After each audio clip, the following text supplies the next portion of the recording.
I was fired by my own wife.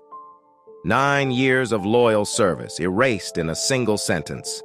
I watched her from across the table, cold, calculating, while I crumbled inside.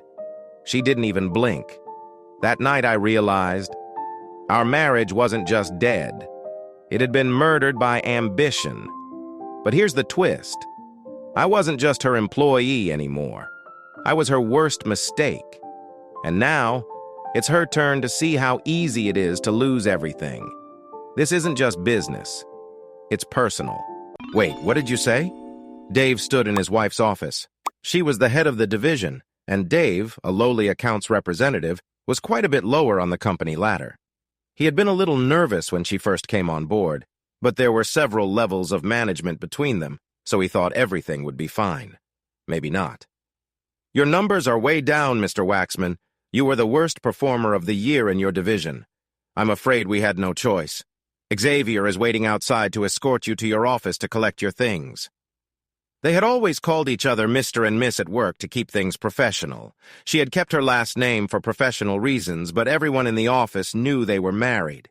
Dave even had a picture of her on his desk, shaking the hand of the chairman of the board as she received her promotion.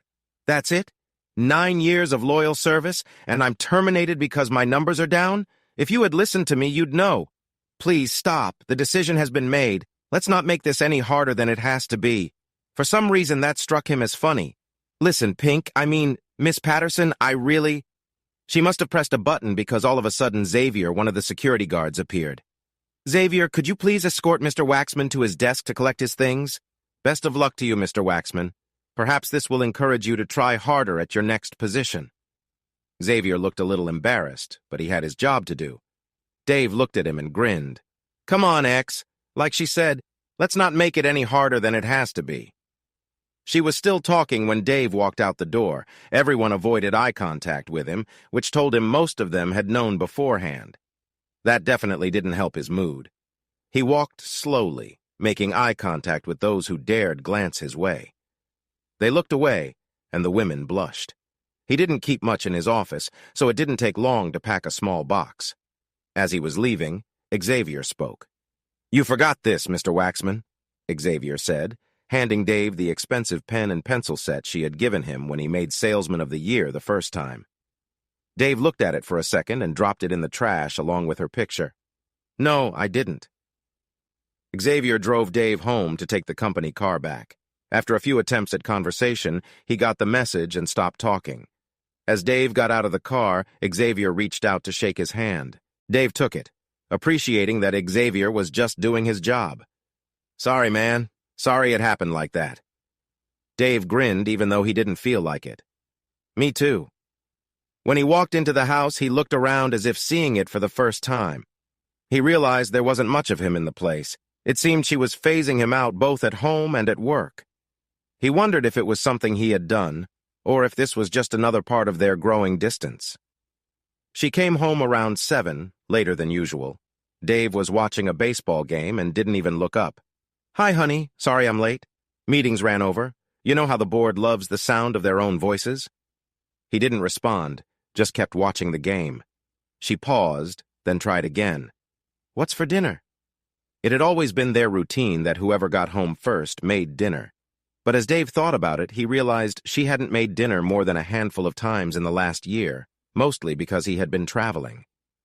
Whatever you decide to make yourself. I've already eaten. She stared for a minute before speaking. Surely you're not mad about today. It was just business, nothing personal. I still care about you the same. For someone so smart, you really missed the point, Dave said, frustration boiling over. Yes, I am upset. You handled it terribly. Did I ever get a bad review in all the years I worked there? Where were the warnings or conversations? Sure, my numbers were down, but if you had listened to me, you'd know why. Stop begging. I'm sure I made the right decision professionally. That hit him hard, and for a moment he was silent. She smiled, about to speak, but he interrupted. No, you didn't handle it professionally, and you sure didn't care what I had to say. Did Adler have something to do with this? She stammered for a moment before answering. He's been concerned for months. When the numbers dropped, I had no choice. I had to show that no matter who you were, if you didn't perform, you were out. Dave took a deep breath, trying to steady himself. You could have handled it differently. If you cared about me at all, personally or professionally, you would have talked to me. You could have given me a chance to resign. Do you know how hard it will be for me to find another job now? He stopped, feeling drained. The silence hung in the air, heavier than before. Dave sat in silence for a moment, taking in the tension between them. If I can't even do well enough for my own wife, someone who should trust me, why would anyone else give me a chance now? You've really hurt me with this decision. It'll be tough for me to find another job after this. He paused, choosing his words carefully. I think it's best if we stop here before either of us says something we can't take back. Why don't you get some dinner and I'll finish watching the game? She tried again. I never thought you'd take it this way. It's just business, Dave. We'll be okay. And don't worry about a job. I make enough for both of us. Dave raised his hand, signaling her to stop. Please don't. I bet you'd love to turn me into a house husband. That would certainly help your image as a strong executive. Well, that's not happening. I'll find another job somewhere. Her patience finally wore thin. Fine. Stay angry if it makes you feel better. Maybe it'll motivate you to do better next time. She glared at him. And for the record, any plans I had for a nice evening are canceled. Looks like you're on your own for a while. He shrugged. That's fine. At least I won't lose my job over it. That one stung. She struggled to respond, but finally stormed out of the room. He heard her in the kitchen, clattering dishes, and later upstairs. She returned wearing her old tee and sweatpants, clearly signaling she wasn't happy. Dave didn't comment, and the silence stretched on until she finally broke it. I'm sorry, okay? I really thought about it before making that decision. I do care about you, and it's not the end of the world. We can stop talking about it, Dave interrupted. What's done is done. I'm going to bed. I need to start looking for jobs tomorrow. Good night. She seemed lost for words before settling on. I'll be up in a little while. When she finally came upstairs, she screamed. She hadn't noticed earlier, but his things were gone from the room. He had moved to the guest room with an attached bath, planning to stay there for a while. Soon she was knocking on the door, demanding he let her in. Dave ignored her, wondering how she'd react when she discovered he'd changed the lock. A few minutes later, he heard the lock rattle, then a sigh, and everything went quiet. The next morning, Jen, Beverly's assistant, brought her boss coffee and a pastry, as she had done for years. Jen had been with Beverly since her first promotion and always told her the truth. They sat together, sipping their coffee, as was their routine. How did it go when you got home? Jen asked. Beverly sighed. Not well. He was furious. Said things I never thought he'd say. He even moved out of the bedroom and changed the lock. Can you believe he threw out the pen set I gave him? And my picture? Why is he taking it so hard? Jen looked at her boss with concern. I warned you. You should have handled it with more care. The way you did it came off as really cold. I had no choice. I had to send a message. No one is untouchable if they don't meet expectations. How did the rest of the office take it? Honestly? Jen asked. Always. Well, it's divided. Some of the men and women think you were too harsh. A few admire you, but not many. Some people are updating their resumes, saying they don't want to work for a company that fires people without warning. 2 salespeople are planning to leave. One already has an interview lined up. Beverly stared in disbelief. This wasn't what she intended. She thought being tough would make people work harder, not make them leave. She had big plans, maybe even a seat on the board one day, and this could ruin everything. Jen brought her back to the moment. What are you going to do about your husband? Beverly waved it off, still focused on work. I'll give him some time. He loves me. He'll come around. Jen had her doubts, but kept quiet. She had been loyal to Beverly for years, but if things got worse at work, she needed to have a backup plan. She had her own family to think about. Meanwhile, Dave spent the next few weeks in a downward spiral. He stopped going to the gym, stopped eating well, and spent more time feeling defeated than being productive. He didn't help much around the house, leaving a mess wherever he went. Bev tried to be supportive at first, handling his sharp comments until she fell silent. She noticed he spent a lot more time at work, where, it seemed, he felt more comfortable and appreciated. Then he went through a phase of not cleaning himself. After 3 days, Bev couldn't take it anymore. Dave, please. You really need to take care of yourself. You don't seem to realize how much it's bothering me. I'm sorry for how I've reacted. I could have handled things differently. Her tone softened. I miss the old you. I miss having you close. It's been almost a month. Why can't we get back to how things were? Dave raised his hand and shrugged. I've gotten pretty caught up in my work. Everyone there appreciates me, and I've never had a complaint. Besides, it feels like you're already committed to your job. Her face changed color. You can't be serious. I've never been unfaithful to you. Even though things have been rough, I've always been loyal. Sure, there have been offers, but I've turned them down because of you. We'll talk about that later. But you know, from the very start, you've prioritized your work over our relationship. We missed so many special occasions together because your job always came first. How often do you see your family? We've lost touch with so many friends. Imagine if we had kids. They'd think they were raised in a single-parent home because you were never around. Dave felt a brief moment of sympathy watching her expression, but it quickly faded when she slapped him in anger. The sting stayed on his cheek for a long while. You think this is easy for me? I'm working hard for our future so we can enjoy our retirement together. I admitted my mistakes, but we agreed not to have kids. It just wouldn't fit into our plans. You know I would never betray you. You need to make an effort, too. Clean up and spend some time with me. She paused to catch her breath. He gave her a sad smile. Sorry, I've already eaten, and I'm not in the right mood for dinner. And about kids, I thought it was best not to complicate our lives, even if it was hard seeing other people with their families. You're right, though. I need to stop feeling sorry for myself. I'm going to go shower and try to get back to being myself. Maybe I'll work out more. I need a new focus. She stood there, shocked by both the words and her own reaction. When he returned downstairs, she was clearly remorseful and apologized. I didn't handle this well. One tough business decision shouldn't ruin everything between us. Believe me, I still care about you. He sighed. I know you think you did the right thing, but firing me was just too much. I feel like I've always been in second place to your career, and I'm tired of it. I hope you find the satisfaction you seek, but remember, you've had to let go of a lot to get there. He paused and looked at her. Is it hard on you because you regret how you treated me, or because people are leaving? You've created a stressful environment at work. It's not good for anyone. I've spoken to mutual friends, and they say things are different now. I won't speak poorly of you. I just recognize that it's affecting how people see you. Dave continued quietly. I shouldn't say this, but it's going to get harder before it gets better. I need to focus on the gym now. Bev lay in bed, reflecting on their conversation and the weight of their words hitting her like a wave. He said, I loved you so much back then. She couldn't help but wonder if he still felt the same way as she drifted into a troubled sleep. 3 days later, Beverly was sitting with Jen, expressing her concerns. I just don't know what to do anymore. It feels like everything I say he twists against me. I think he's held on to these feelings for years without saying anything. He hasn't shown me any affection in almost 8 weeks. I even had to buy a personal gadget to help manage my feelings. Otherwise, I'd be going a little crazy. I can't believe he turned down the job opportunity I worked hard to arrange for him. He came here while you were out running an errand and just exploded. Thankfully, it was lunchtime, so most people were not around. Why did he react so strongly when you were only trying to help? Jen asked.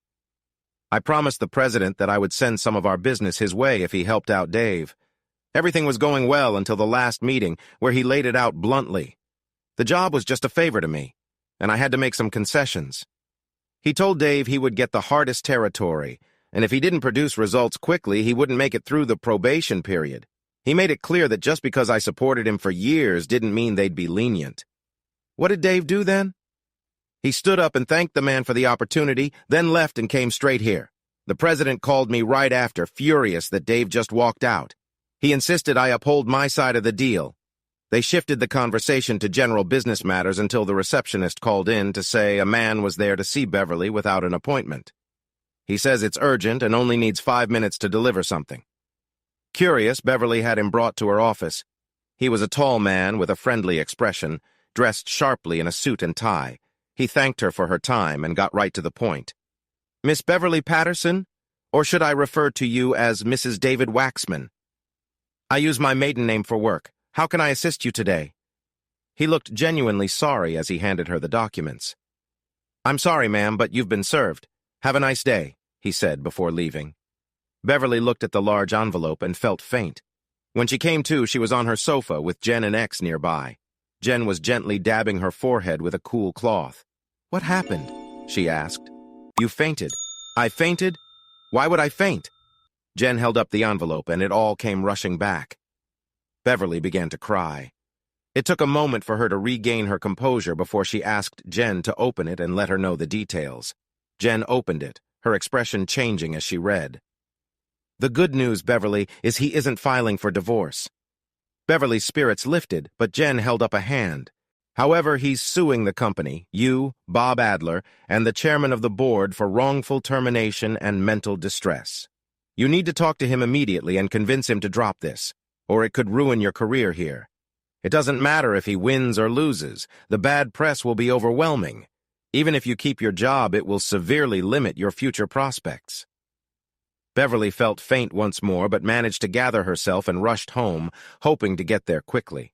On the dining table, she found a note. "I'm sorry, Miss Patterson, but you crossed a line. My lawyer believes it's a strong case and your board will do anything to keep it quiet. When I told her I wouldn't accept any deals and planned to make this public, she was upset. I'm moving out for now, but I still care about you, even if I don't fully understand why.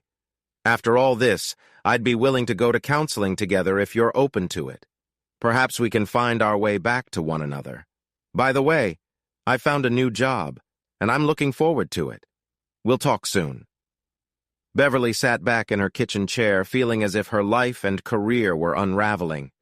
Just when she thought it couldn't get worse, it did. 2 weeks passed, and with a hearing coming up in 4 days, the situation looked grim.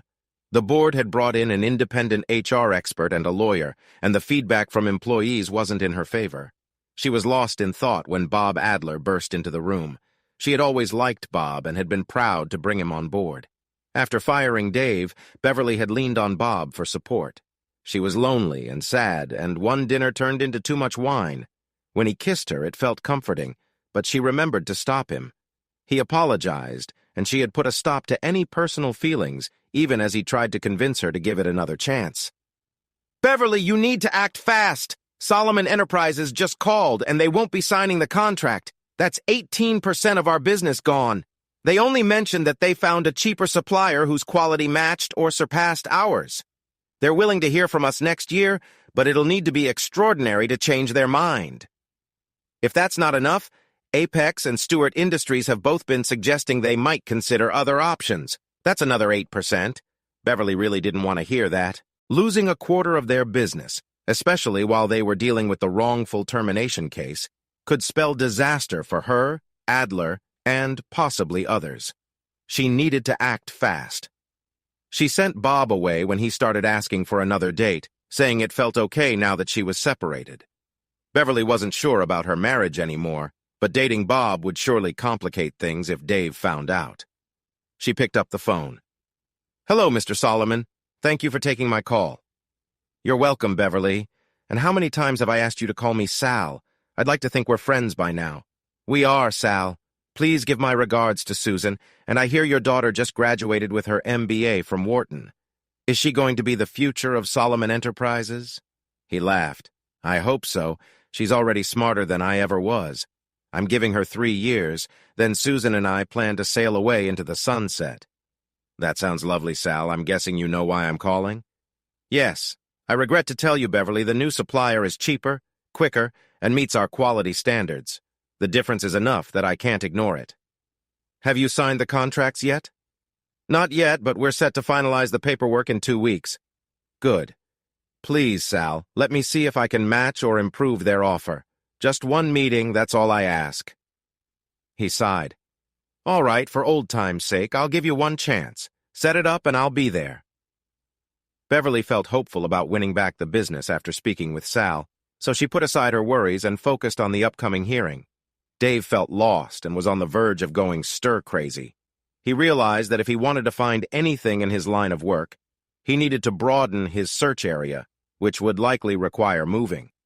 At the gym, he pushed himself hard, wondering if there was any chance left for his marriage. He realized he had drifted during the past year, but Beverly never allowed him to share his thoughts. She didn't know he had intentionally let orders drop, while his main customers seemed fine with it. It was unexpected that after leaving the gym, he bumped into Sal Solomon and his wife, Susan. Sal had been one of Dave's first customers, marking 8 years of their relationship. Once they moved beyond the typical customer-salesman dynamic, Dave felt like family. He once jokingly told Susan that she was the smart aunt he wished he had growing up. That comment solidified their bond, and Dave even referred to her as his favorite aunt. Susan would laugh and coo, and Sal would smile at her charm. "Sal, Susan, what a surprise. It's so good to see you. Are you in town for business?" "All pleasure, I'm happy to say. We just got out of the theater. I've always wanted to see The Odd Couple, and this is supposed to be the best touring version around.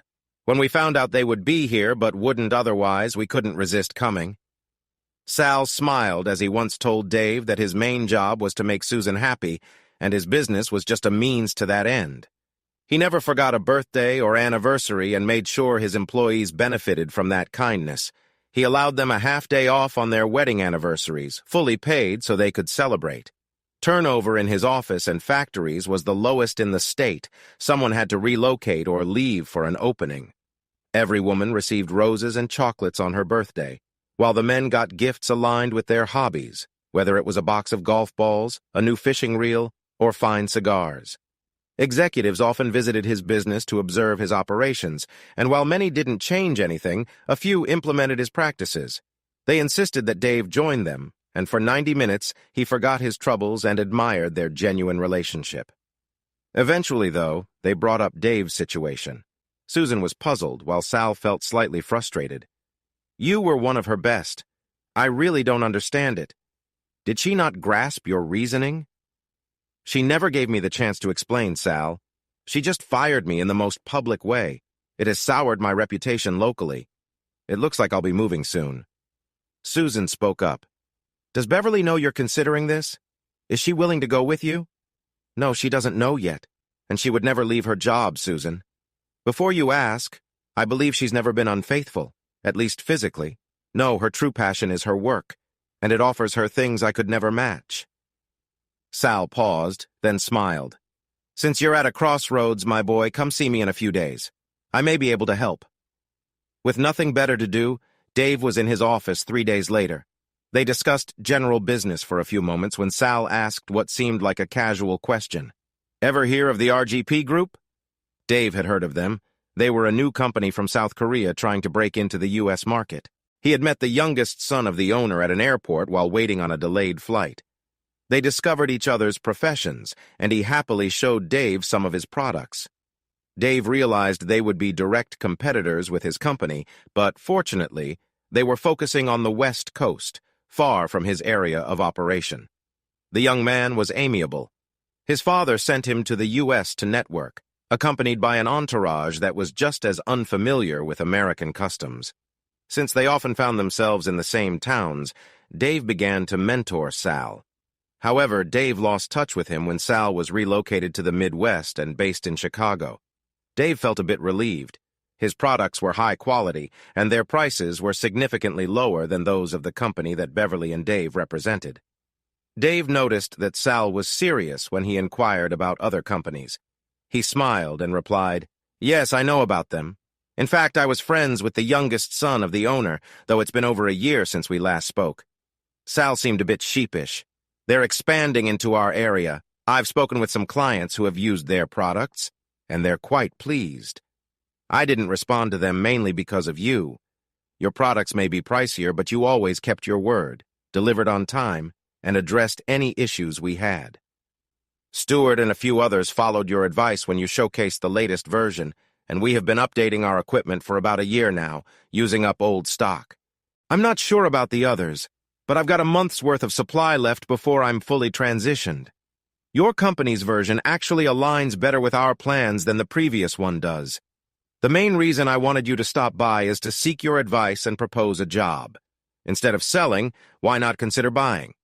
My purchasing manager is retiring, and we haven't found a suitable replacement yet. With your sales experience, vendors would think twice before trying to take advantage of you. Besides, many know you or your reputation, which would lessen the back-and-forth negotiations. What were you earning before you were let go? I'm not asking about your current pay, but your best year. Surprised, Dave shared his previous earnings. That's not an issue. In fact, I could likely offer you $5,000 to $10,000 more, along with performance and savings bonuses. Why not give it a shot? Even if it doesn't work out or you decide it's not for you, it'll certainly enhance your resume to show you've experienced both sides of the business. Ultimately, Dave decided to take the opportunity. It was better than moving away, and he felt a spark of excitement for the first time since losing his job. He returned to his apartment feeling genuinely pleased to be there. His previous home was really more hers, a symbol of her success. She often reminded him in subtle ways that if their salaries had been the same, they wouldn't have been able to afford it. Dave thought about the upcoming hearing and sighed. He wondered how much of what he was doing was about seeking justice and how much was motivated by a desire for retribution, probably half of each. He understood that if he won, Beverly's career would be in jeopardy. Even if she retained her position, she wouldn't rise any further in the company. On the other hand, if he lost, recovering from the consequences would take years. Would he feel satisfied if he proved he was right? Likely. Would he take pleasure in the setback to her career? He admitted to himself that he might, just a little. Not out of malice, but because he believed she needed a lesson in treating others well and remembering that the world did not revolve solely around her. Thinking back to when they first came together, he recalled a motivated young woman with clear goals and strong abilities. He vividly remembered celebrating her first promotion with a special dinner at a restaurant they usually couldn't afford. When she hesitated, he showed her his first bonus check, reminding her that both their hard work was recognized. He recalled their love and the joy of two young people feeling invincible. He also remembered when they lay together after that celebration, her head on his chest, his hands gently playing with her hair, believing that life would just keep getting better. In reality, things did not improve. Each promotion seemed to push her further away. Her attire became more expensive, her appearance polished by professionals, and she'd become irritable if he attempted to show affection before any event, always seeking to be the center of attention. He felt increasingly neglected, which led him to stop attending social events, except for the most significant ones. Beverly was annoyed, initially believing it sent the wrong message before turning it into a narrative that suggested it was her idea to focus on her. Today marked a crucial moment for Beverly as she walked to the conference room at the local state employment office. The outcome of the negotiations would determine her career path. She hadn't seen her husband in nearly 3 weeks and noticed how he had changed. He had lost some weight, let his hair grow, and sported a neatly trimmed beard, giving him a distinguished look. Beside him was a well-dressed woman named Amanda Austin, a respected labor attorney known for her expertise. Amanda was present primarily to observe and collect information for the potential lawsuit that might follow. Beverly had the best representative her company could offer in her corner. He had spent some time guiding her on how to respond to the expected questions, encouraging her to express confusion about the situation when all she did was act in the company's best interest. She asked him what he thought their chances were. This case is problematic. There's no documentation, no performance reviews, no warnings, and no clear consequences for his lack of improvement. His last review was very positive. By company rules, it should have been his manager handling the termination, with an HR representative present as a witness. He had the right to appeal the decision to a higher authority, and that would have been you. Since you terminated him without allowing that opportunity, you've again violated company policy. I looked at your records before I arrived, and you received excellent reviews. The home office and the board spoke highly of you. Yet here you are, making a mistake someone new to the field would try to avoid. I'll do my best to assist, but if he decides to escalate the matter, we can't prevent him. Have you had any discussions with him recently? Is he aware of the potential negative impact this could have on your career? Beverly had to admit that she hadn't spoken to him lately, which deepened his frown. He likely realized what could happen if the situation escalated. Everyone took their seats, and the arbitrator began the meeting. A video camera was set up to record everything.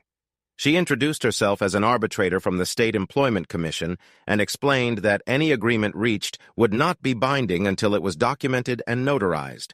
She also noted that if an agreement couldn't be reached or if either side disagreed with her decision, they could take it to the Capitol or, if necessary, court. First, she thanked the HR representative for sending her a copy of the company's termination policy ahead of time, which helped her understand their procedures. Before allowing anyone else to speak, she asked a few questions. "Mr. Waxman, Miss Patterson, I gather you are married, is that correct?" Beverly affirmed with a nod, and Dave simply nodded as well. "Miss Patterson, can you tell me how this has affected your marriage? Is your husband's response to this situation reasonable? I want to clarify this before we proceed." Dave didn't respond, so Beverly spoke first. "Yes, we are married, and this situation has definitely affected our relationship. He has moved out, hasn't spoken to me since, and now we are here. I've explained multiple times that my decision was purely business and shouldn't have affected our personal life. I honestly don't understand why he's reacting this way." The arbitrator thought to herself that it was difficult to comprehend how this wouldn't impact their marriage. She had told him he no longer had value in the company, terminated him after 9 years, and sent him home. How could he not be upset? She turned to Dave. "Mr. Waxman, would you like to share your perspective?" "Ma'am, under my lawyer's advice, I'm here to discuss the merits of my wrongful termination complaint, not my personal life." "That's fair. Miss Patterson, please explain exactly what happened on the day you terminated Mr. Waxman and your reasons for that decision." Beverly explained how his supervisor, Bob Adler, had approached her to discuss Mr. Waxman's disappointing sales performance over the past year. She admitted she was unaware of how poor his numbers had become, but after an extensive discussion with his manager, they agreed he should be let go. She added that it was the hardest business choice she ever had to make, but she needed to prioritize the company's interests. The arbitrator asked for any documentation and frowned when none was provided. "Miss Patterson, if this employee had a solid record for 8 years and then his sales declined, wouldn't you have been curious enough to investigate why? After being a good employee for so long, doesn't he deserve a chance to improve, perhaps through a probationary period where expectations would be clearly laid out? The company manual you provided, which your HR department sent me, outlines such a procedure for employees with at least 5 years of service." Beverly squirmed a bit and provided her rehearsed response. "That's true, but as CEO, I have the authority to terminate anyone at will. The drop in numbers was so drastic that I feared for some long-standing accounts, and that's what was happening. I felt I had no choice." The arbitrator nodded and then turned to Dave. "Sir, does that sound reasonable to you?" Dave smiled lightly. "Not at all. There was a reason my numbers dropped. I even tried to explain that to Miss Patterson both at work and in our personal life, but she told me to stay out of matters beyond my role, so I let it go." "Could you elaborate on why your sales numbers decreased so significantly?" "It was intentional. We were preparing to launch a new product, and we still had old inventory to clear. I encouraged customers to buy the new product by offering discounts on the old stock. I have statements from 4 clients confirming this strategy. Once the old inventory reached a certain level, they intended to place bulk orders for the new product. It was beneficial for everyone involved. Yes, I had some lighter moments, like playing golf and having dinners with clients while discussing future orders. But I was always mindful of the company's best interests. My direct supervisor knew all of this. Why isn't he here? I specifically asked for him. This isn't a legal court, Mr. Waxman. I cannot compel someone to attend an informal hearing. Do you have any evidence to support your claims? Amanda Austin reached into her briefcase and pulled out some documents, handing them to the arbitrator. She reviewed them briefly, showing concern.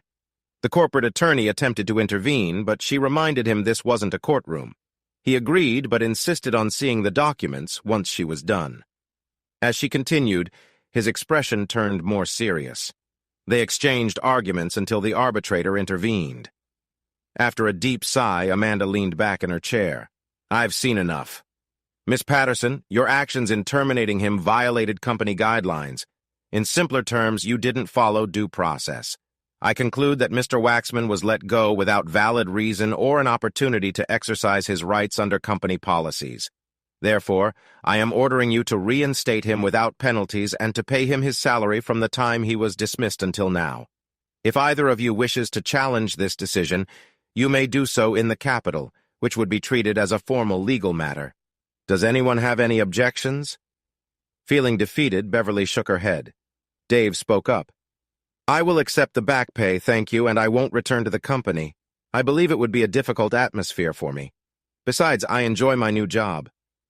Beverly realized the situation was dire. Her career was likely over, and she might be fortunate to keep her position with the company. After the hearing, her attorney met with Dave's lawyer, who returned looking troubled. Once back at the office, they gathered in a conference room, and he outlined the situation. The hearing unfolded as I anticipated. Ensure he receives that payment quickly. Amanda informed me they plan to sue us, including you, Mr. Adler, and the company. I advised her to set up a time for us to settle. However, your husband is reluctant to settle and wants to take it to court, turning it into public knowledge. This could deter potential talent from applying for positions with us. I'm uncertain about the next steps. Normally, we would offer a settlement to make things go away. That wouldn't suffice here as it's not purely about money. You need to speak with your husband immediately to find a constructive solution. I would do that, sir, if I knew how to reach him. He's left, changed his number, and disappeared. None of our mutual friends have heard or seen him. When he mentioned a new job, I was caught off guard. This is a small area. I should have known if he was employed elsewhere. I'll contact a few of his friends urgently, but I can't guarantee they'll assist. He said he would return with the paperwork soon. Jen took Beverly out to lunch in an attempt to lift her spirits, but it didn't succeed. Cleverly, Jen redirected the conversation to their upcoming visit to Solomon Industries. The owner has always liked you, Bev. Charm him and bring him back into the fold. Just a heads up, while he appreciates you, he isn't fond of Adler. I'm not sure why, but it's well known that if Dave wasn't defending you, Adler could have upset him significantly. Beverly felt overwhelmed. She questioned why, as CEO, she hadn't been aware of these dynamics. A small voice suggested she should have listened more when Dave discussed his work. After some quiet reflection, she realized she had underestimated his role for quite a while, and now she was struggling to comprehend why. Dave had succeeded, but he pondered what that victory meant. He had significantly impacted the woman he was supposed to support. She faced uncertainty about her job and future at the company. Did he feel satisfied with this outcome? Not especially. He recognized the dedication she had for her position and how proud she was to share her title. However, he felt a sense of validation. She had brought this predicament upon herself. It was worse than what she might have done to a mere employee, but her attitude would have eventually led to similar issues for someone else. Perhaps she would view this as a valuable lesson moving forward. Now that part of their lives was behind them, Dave wondered if they could move on and remain together. He knew he could never go back to the old relationship. It would need to be fully equal or not at all.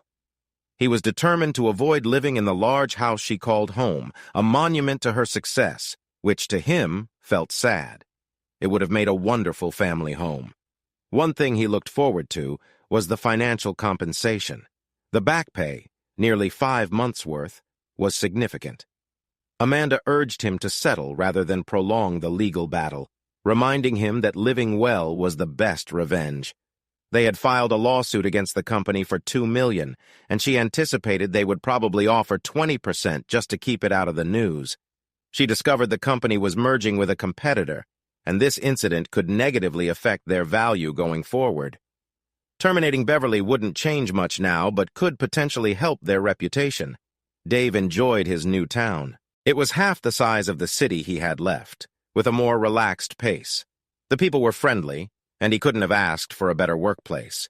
Best of all, the housing market was a bit less active, allowing for the purchase of a much larger home at a lower price than what he would have paid back home. He smiled and shrugged at the thought. What did home really mean anymore? He wasn't so sure.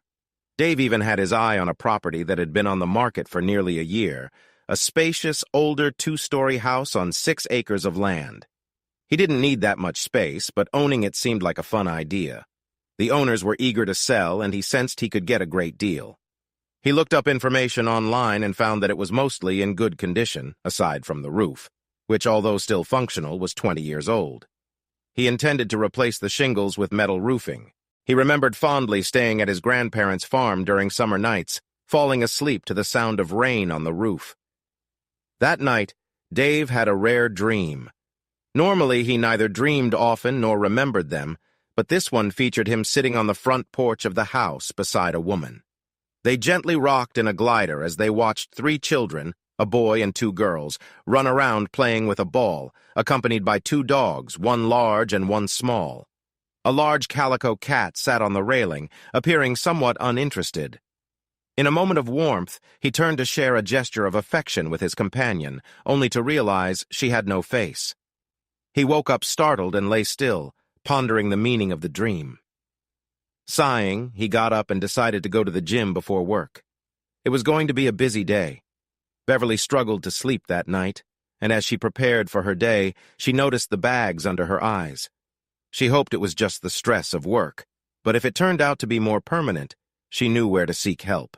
To succeed in her world, appearances mattered deeply, and it was important to look youthful while possessing experience. In some ways, she looked forward to the upcoming challenge.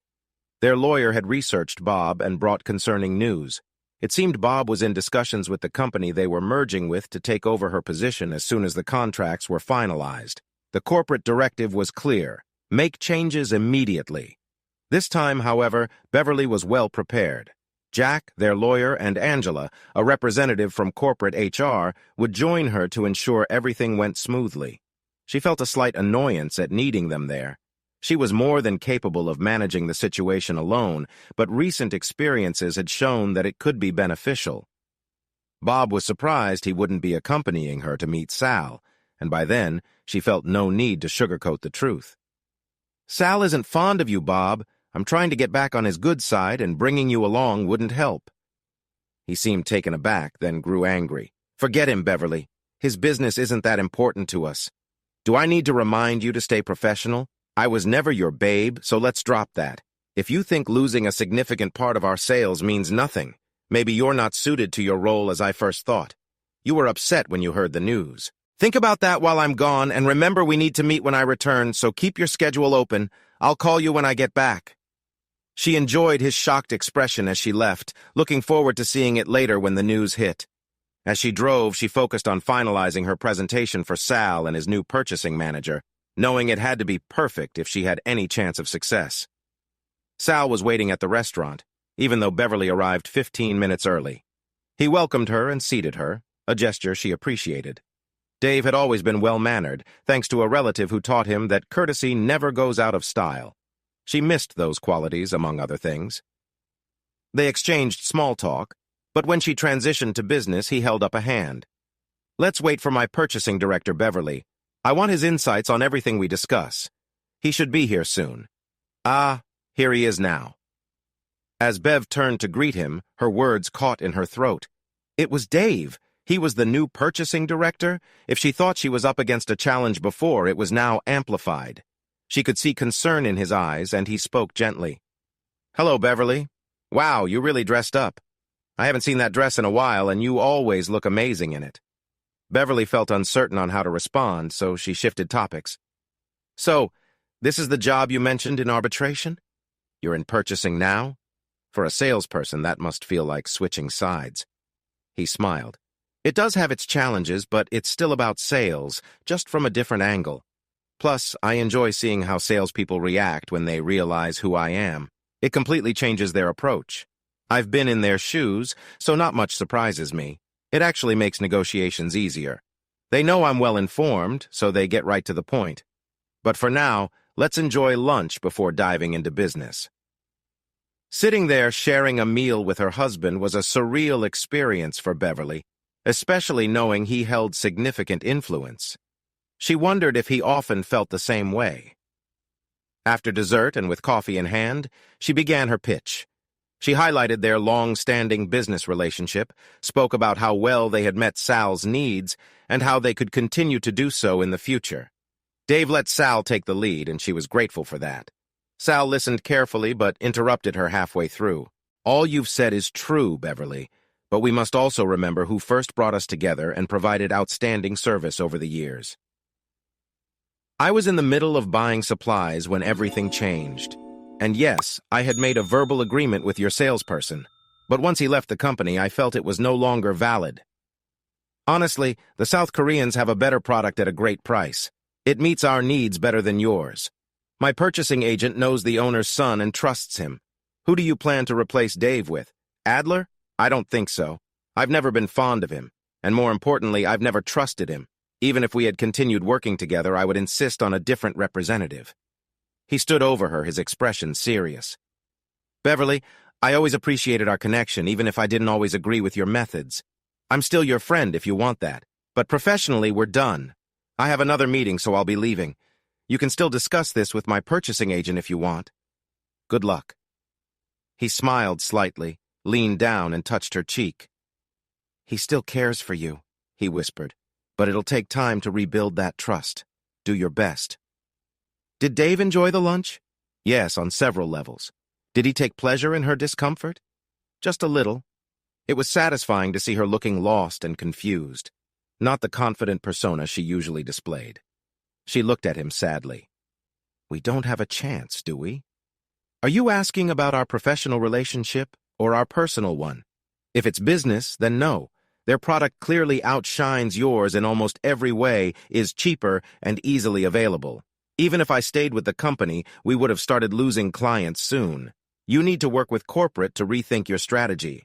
Maybe consider the changes I suggested a year ago. Update your processes and involve research and development. It's time to adapt, or you risk becoming obsolete.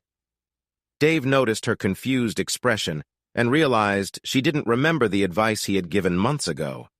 He wasn't an expert, but he could see the signs.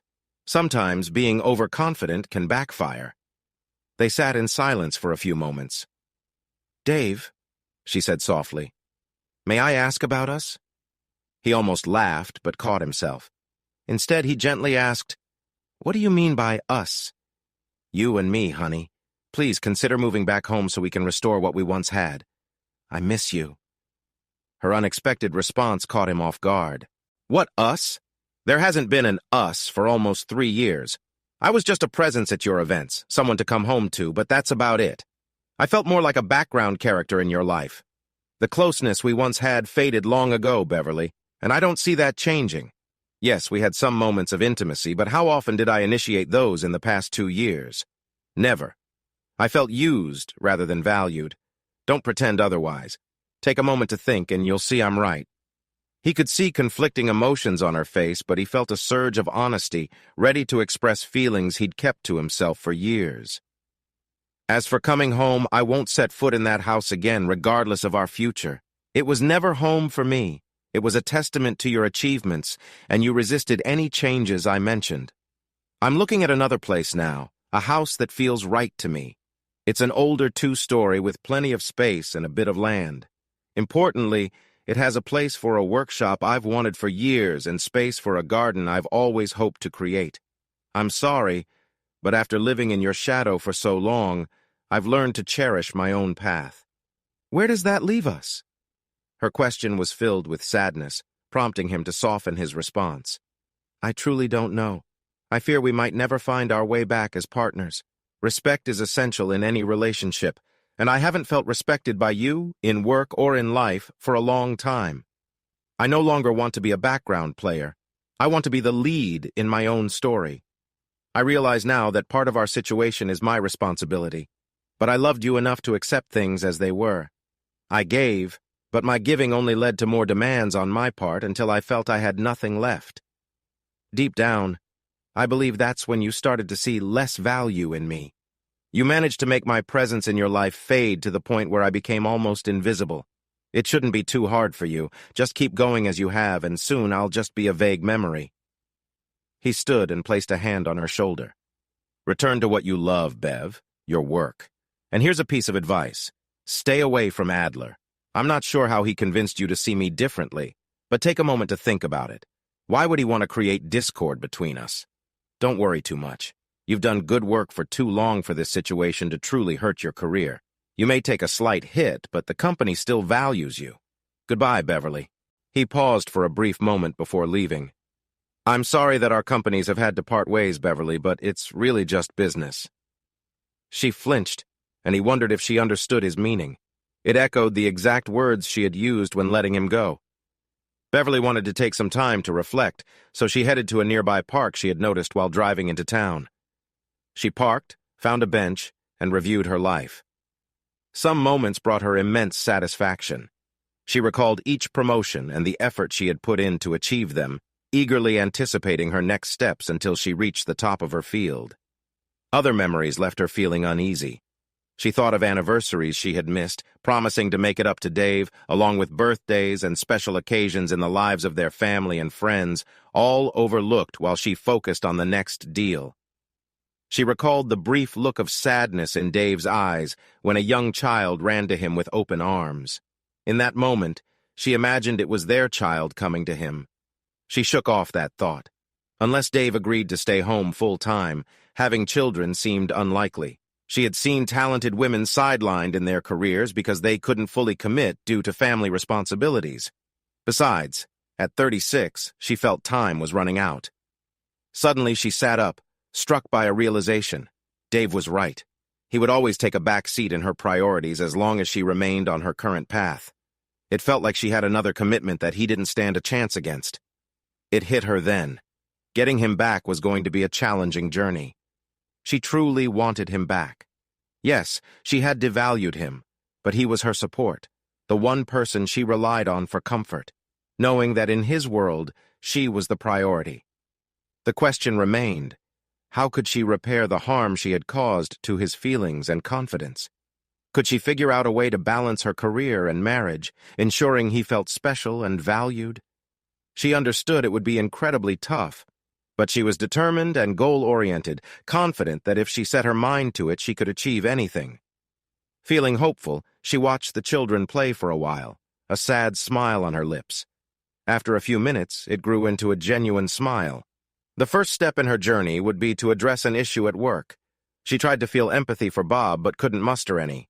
He had betrayed her, her husband, and the company. She recognized now that she had fallen for his flattery.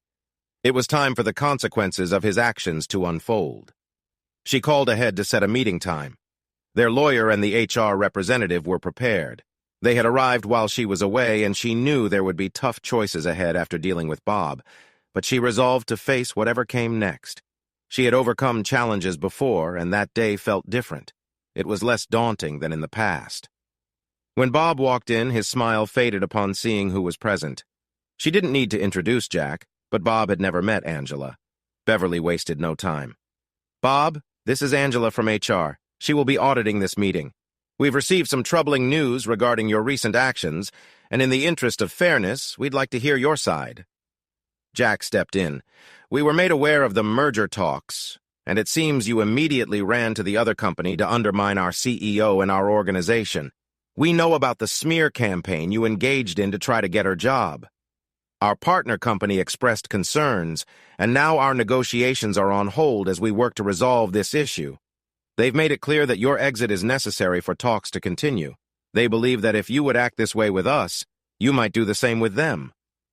Bob turned several shades of red as he fought to respond. "So it's true. I suppose I'm being let go? You've certainly prepared this time. I know you will outline the appeal process, but I won't waste my time. Your company was right to move on from someone like me. If restructuring doesn't happen soon, there will be nothing left." He smirked at Beverly, which irritated her. "You became complacent. I played you well, feeding your ego and undermining your husband, even if he was your best asset in sales. I'm glad we never crossed that line. You'd have been too focused on yourself to pay attention to anyone else. Anyway, it doesn't matter now. I'll leave today and inform payroll where to send my final paycheck. I hope you manage well, Beverly." Beverly felt a rush of anger. She had never understood the meaning of interesting times until Bob had explained it to her. It's a Chinese proverb, or maybe even a curse. It implies chaos and hardship, while boring times signify everything is stable. She maintained a calm tone as she replied, "Wishing you the best, Mr. Adler, and let me add another saying, those who deceive never succeed. Stop seeking the easy way out and try to earn what you deserve. Goodbye." With that, Jack and Beverly stood and began to walk out. Bob, filled with frustration, began to speak, but Angela interrupted him. "Mr. Adler, it's time to focus. There are some documents I need you to sign, and then you can move on with your life. Please don't make this harder than it needs to be." The presence of two large security guards gave him pause, making him reconsider his approach. Dave purchased the house at a great price. He quickly gave the roofing contractor the go-ahead, and within 2 weeks, the new gray tin roof complemented the paint he had chosen for the outside. He also decided to pull up the carpet and refinish the original hardwood floors. The house featured a wraparound porch, and Dave installed ceiling fans above the rockers and the porch swing to keep the area comfortable during the summer while he enjoyed the sunsets. While he could afford the house using his back pay and savings as a down payment, he still would have faced a 15-year mortgage. So he listened to his lawyer's advice and accepted a settlement instead of going to court. Although the amount wasn't as much as hoped, it was still enough to buy the house outright, make the desired changes, and have some money left over along with his severance pay and savings. Another point of contention was that Bev wouldn't agree to combine their finances. They maintained separate accounts and contributed a fixed amount to a household fund. He understood that if they divorced, he would be entitled to half the house's value since they never had a prenuptial agreement. With their incomes being so different, he might even get financial support for a few years. He smirked at the thought of how much that would annoy her. Ultimately, he decided to let Bev handle the divorce paperwork, considering she already managed most aspects of their lives. In his new job, Dave discovered he had a natural talent. His years in sales proved to be an advantage. To his surprise, 75% of the salespeople he worked with liked him. He didn't play games, didn't expect gifts or favors, and stopped working with anyone who tried to pressure him into settling for subpar products. He simply wanted a fair price and good service, and those who met his expectations received his business. The remaining 25% learned quickly that Dave didn't require lavish dinners, outings, or expensive activities. Some appreciated his straightforward approach, while others were stuck in their ways and lost him as a client. Sal appreciated working with Dave. Their material and service costs were consistently lower, deadlines were met, and Dave took advantage of vendor offers to have technicians come in for observations and suggestions, most of which they implemented. The workers liked Dave because his approach made their jobs easier and increased their bonuses. Susan insisted he join them for dinner at least twice a month, and the conversation often circled back to his situation. Sal wisely stayed out of it, but Susan persisted. "When will you stop making things difficult for her and take her back? She's been through a lot. She calls me regularly, asking how you're doing, if you're happy, and though she tries to hide it, you can hear the sadness in her voice when she asks about anyone else in your life. I tell her what you say, that you won't see anyone until the ring is off." After enduring this conversation a few times, Dave finally responded with mild irritation. "Susan, I respect you greatly. If there were a category for ideal wife in the dictionary, your picture would be there. But let me ask, you had a successful career when you married Sal and continued working for several years before choosing to be a full-time mom. Did Sal ever shut you out, miss important dates, or put his work before your family? Did he downplay your role in the relationship?" After a pause, she admitted that there were only a few times when work had to come first, and even then, Sal showed her affection afterwards. "Well, I didn't have that experience. Bev often made it clear that her job took priority. I lost friends and connections because of that. Now I'm just starting to rebuild my social life, accepting invitations to simple gatherings that mean a lot to me. I love my new home, have space for my hobbies, and even started a small garden, something I've wanted for years. Does that mean I don't miss her? Not at all. I remember the good times before her job took over, our spontaneous trips, which were code for deeper connections and meaningful conversations we used to share. But those memories are fading, and what remains fresh is her self-centeredness. Why does she want me back? Most importantly, if she wants me back, why hasn't she reached out? She still acts as if I should come to her.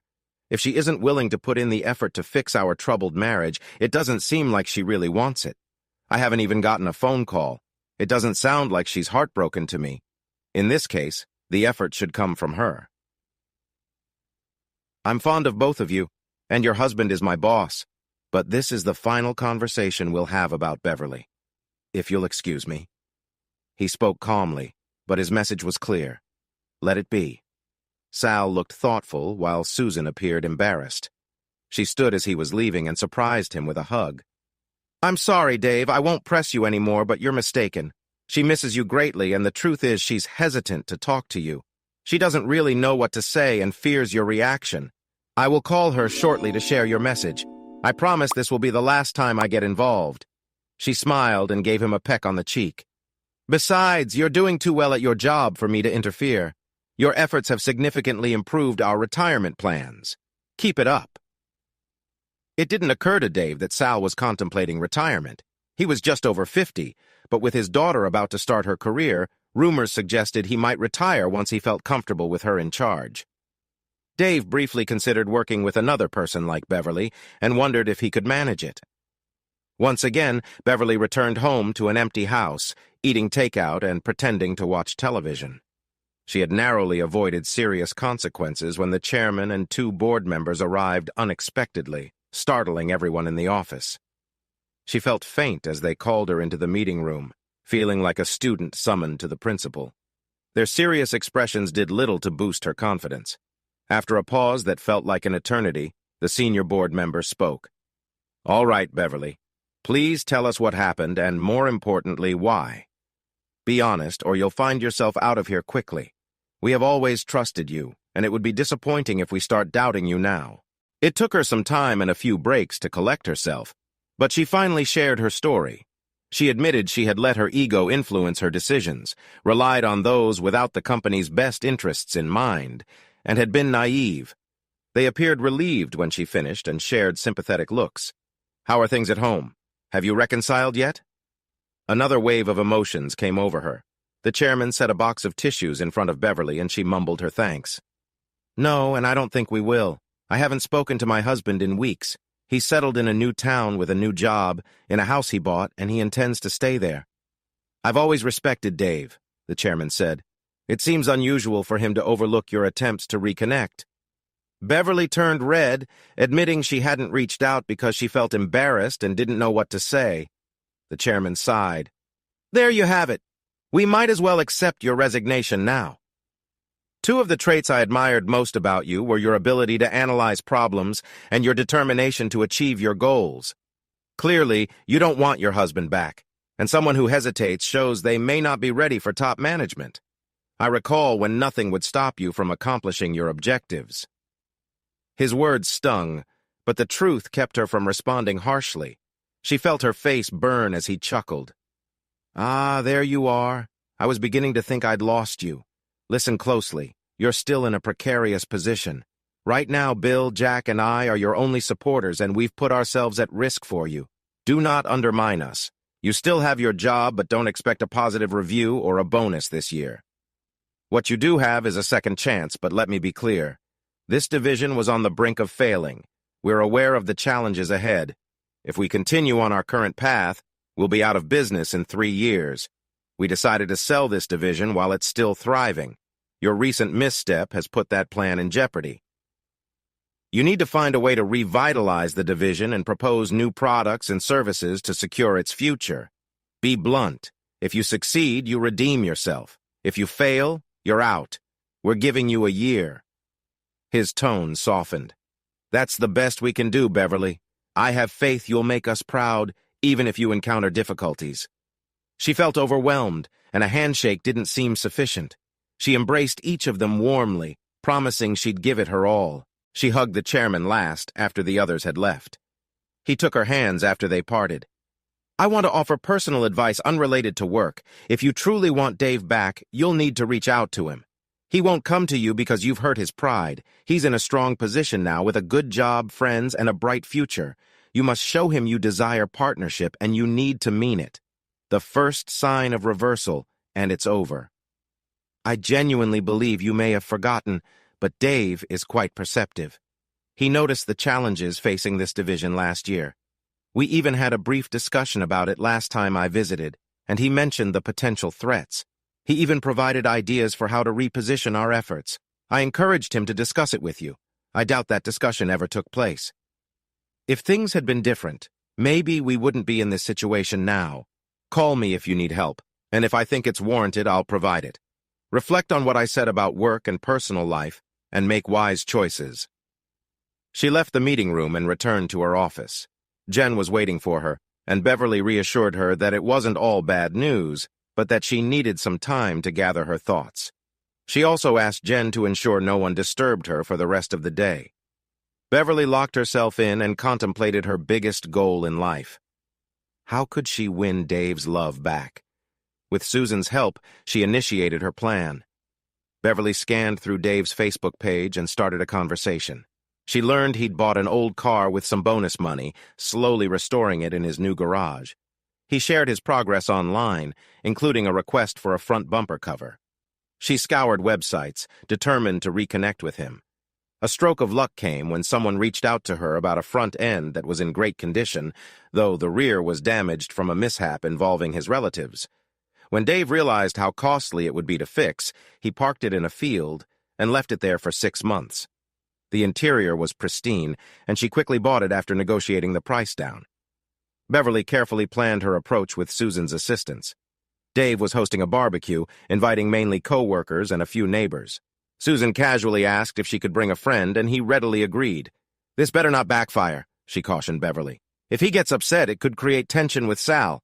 On the plus side, he has no idea who my friend is, and I've told him you're just arriving at his place." Beverly promised that if things went south, she'd leave right away. She revised her outfit multiple times, ultimately realizing it was just a casual cookout and opting for a comfy yet attractive sundress in his favorite light blue color. It was knee-length, showing off her legs. She chose minimal makeup to enhance her features and wore her hair down.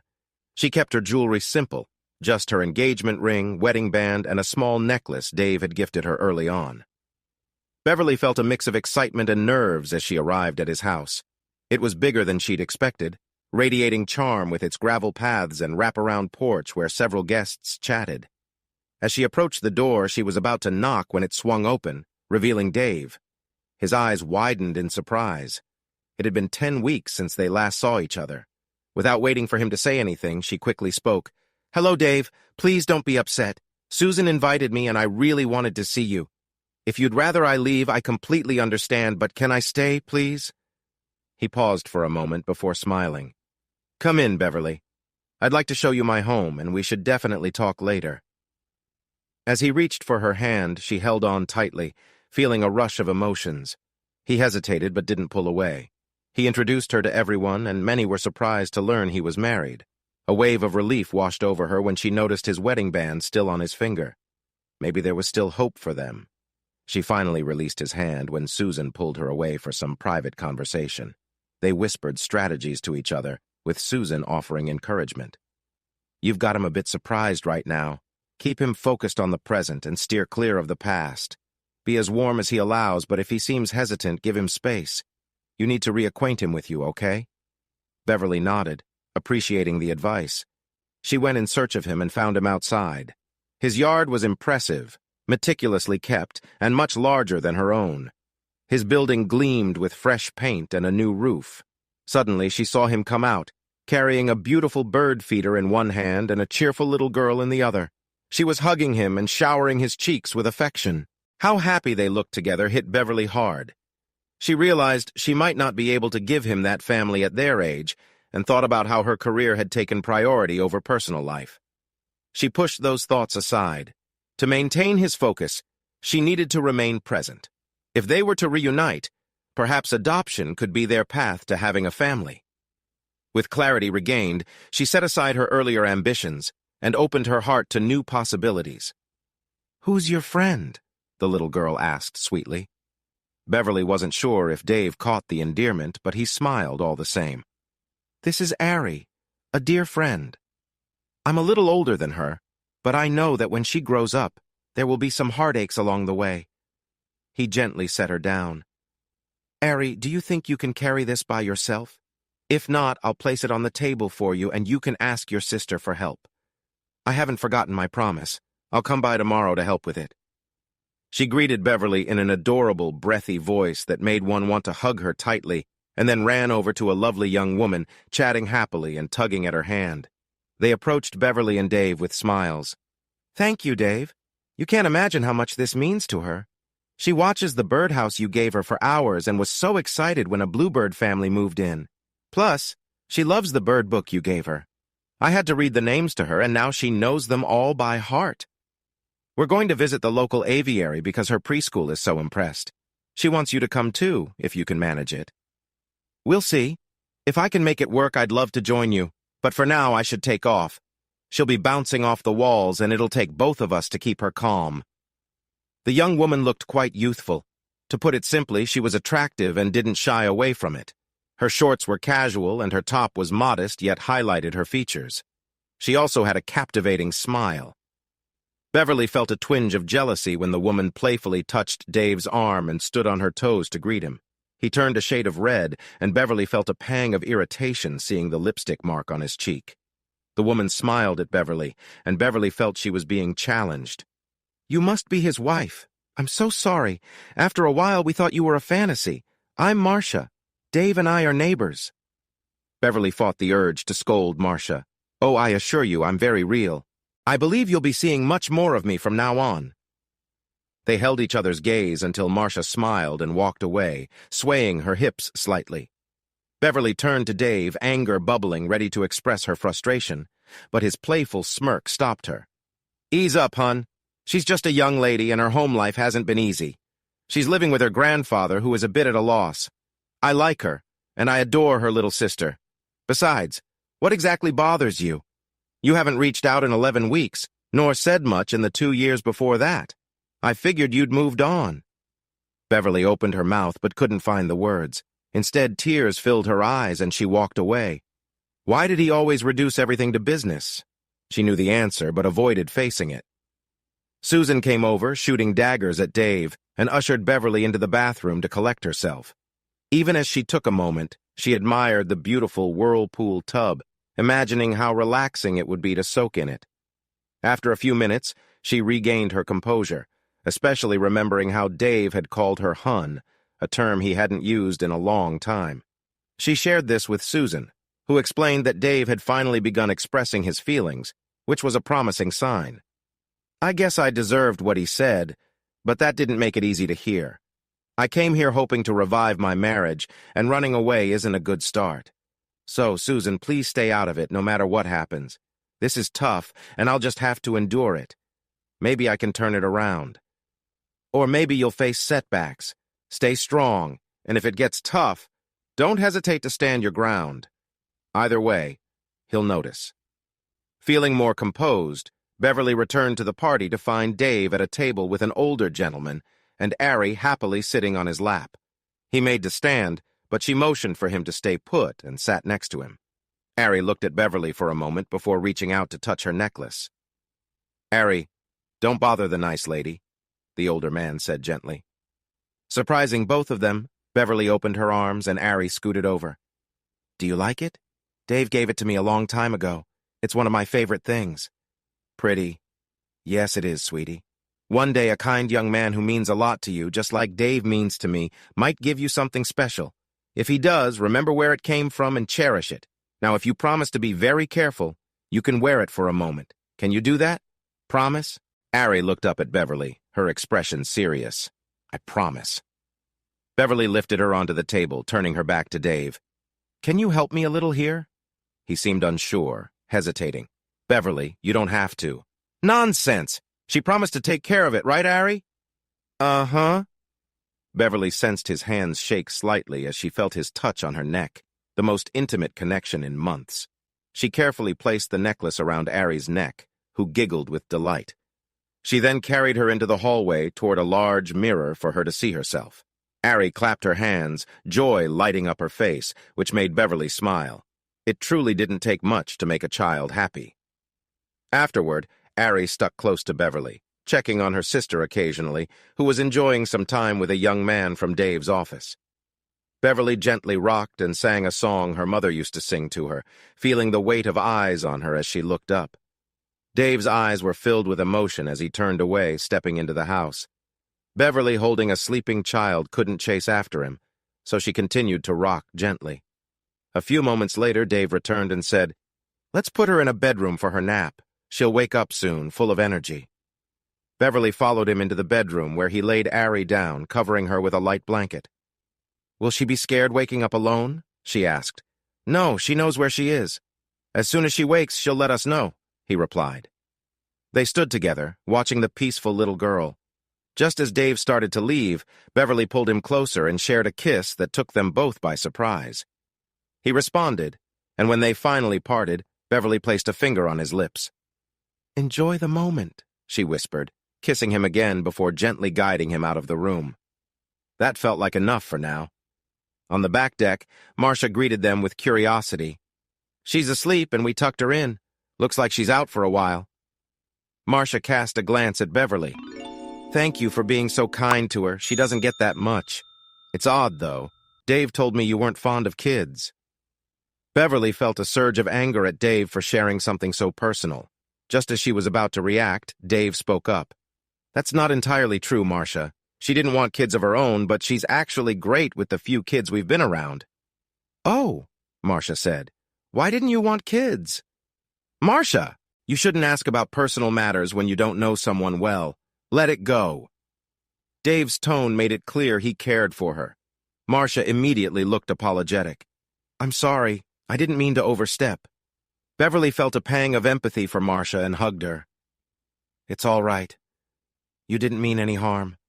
Let's dry your tears and get you looking a bit better." As Beverly led her to the bathroom, Dave stood still in surprise. Beverly grabbed a cloth and towel, gently drying Marcia's face. Marcia clung to her as if afraid to let go. Once Marcia calmed down, Beverly had her wash her face, admiring her youthful skin. Marcia wore no makeup, with her hair in a simple ponytail. "I'm feeling better now. We can go back," Marcia said. "Let's take a moment." "How about we let your hair down and I'll fix it a bit," Beverly suggested. Marcia complied, sitting in front of the mirror as Beverly worked through her tangles. Then, without thinking, Beverly began to braid Marcia's hair, making her look even more attractive.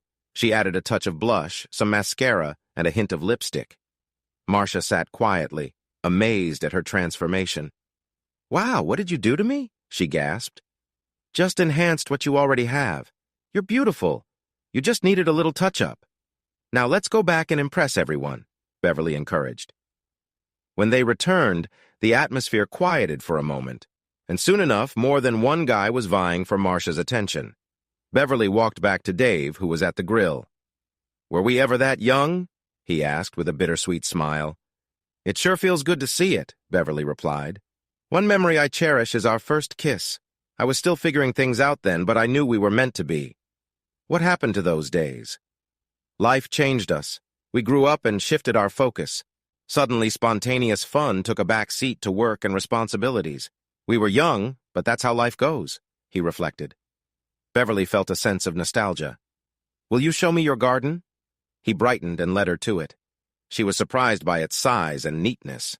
He named different plants: black crim, Rutgers, and yellow boy tomatoes, along with various squash and beans. He explained the benefits of the flowers and mulch. Just then, Ari woke up and tugged on Dave's pant leg. He picked her up effortlessly. "Pick!" she exclaimed, pointing at a bright yellow tomato. He carefully carried her over, and Beverly watched as the little girl twisted the tomato off its vine, holding it proudly. "Eat!" Ari said, and Dave laughed. "She wants you to wash it so she can have a sandwich. I've taught her not to eat anything until it's washed.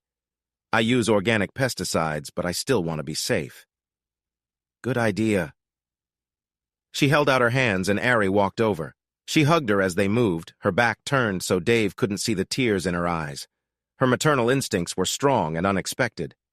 Marcia approached, but Ari refused to leave Beverly's embrace. "Well, that's fine.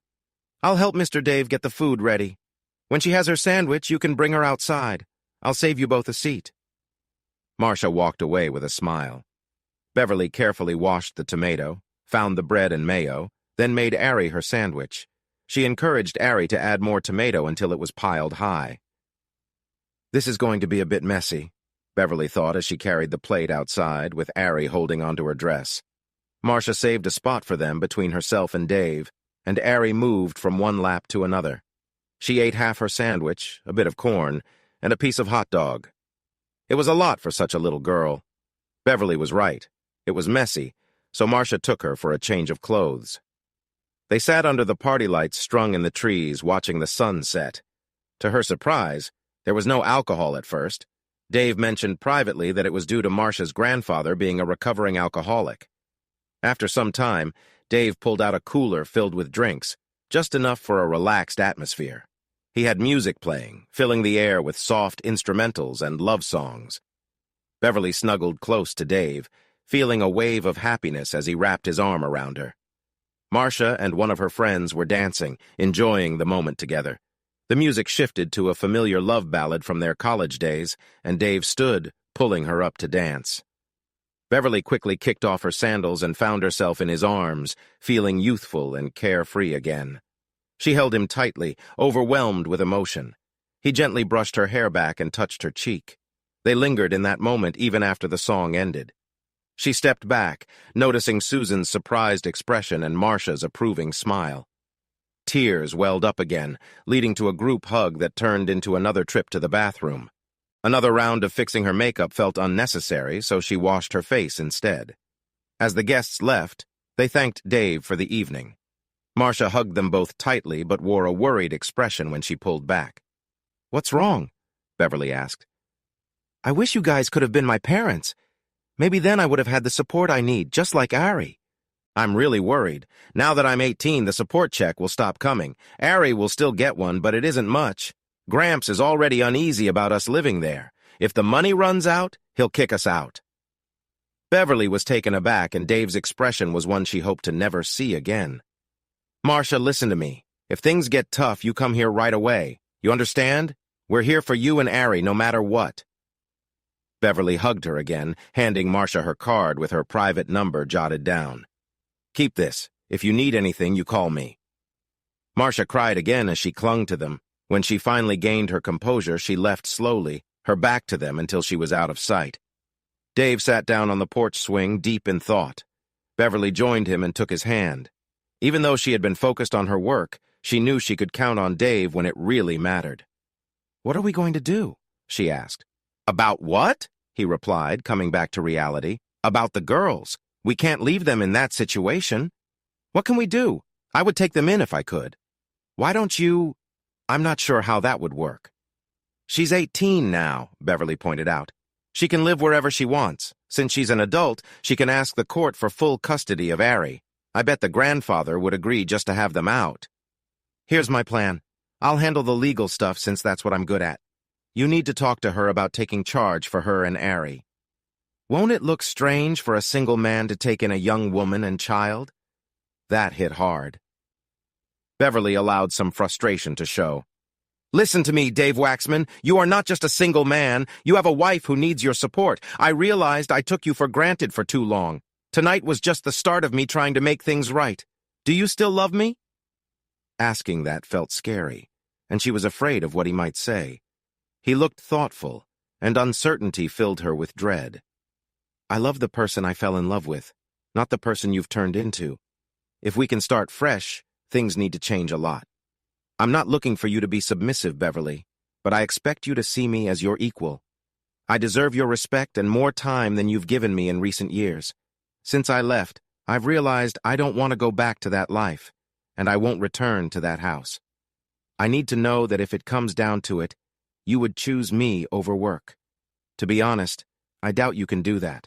Beverly was crying despite trying not to, and he took her hand gently. "I understand all that you're saying, and I really want to try again. I miss waking up next to you and the little gestures we used to share before things got too complicated.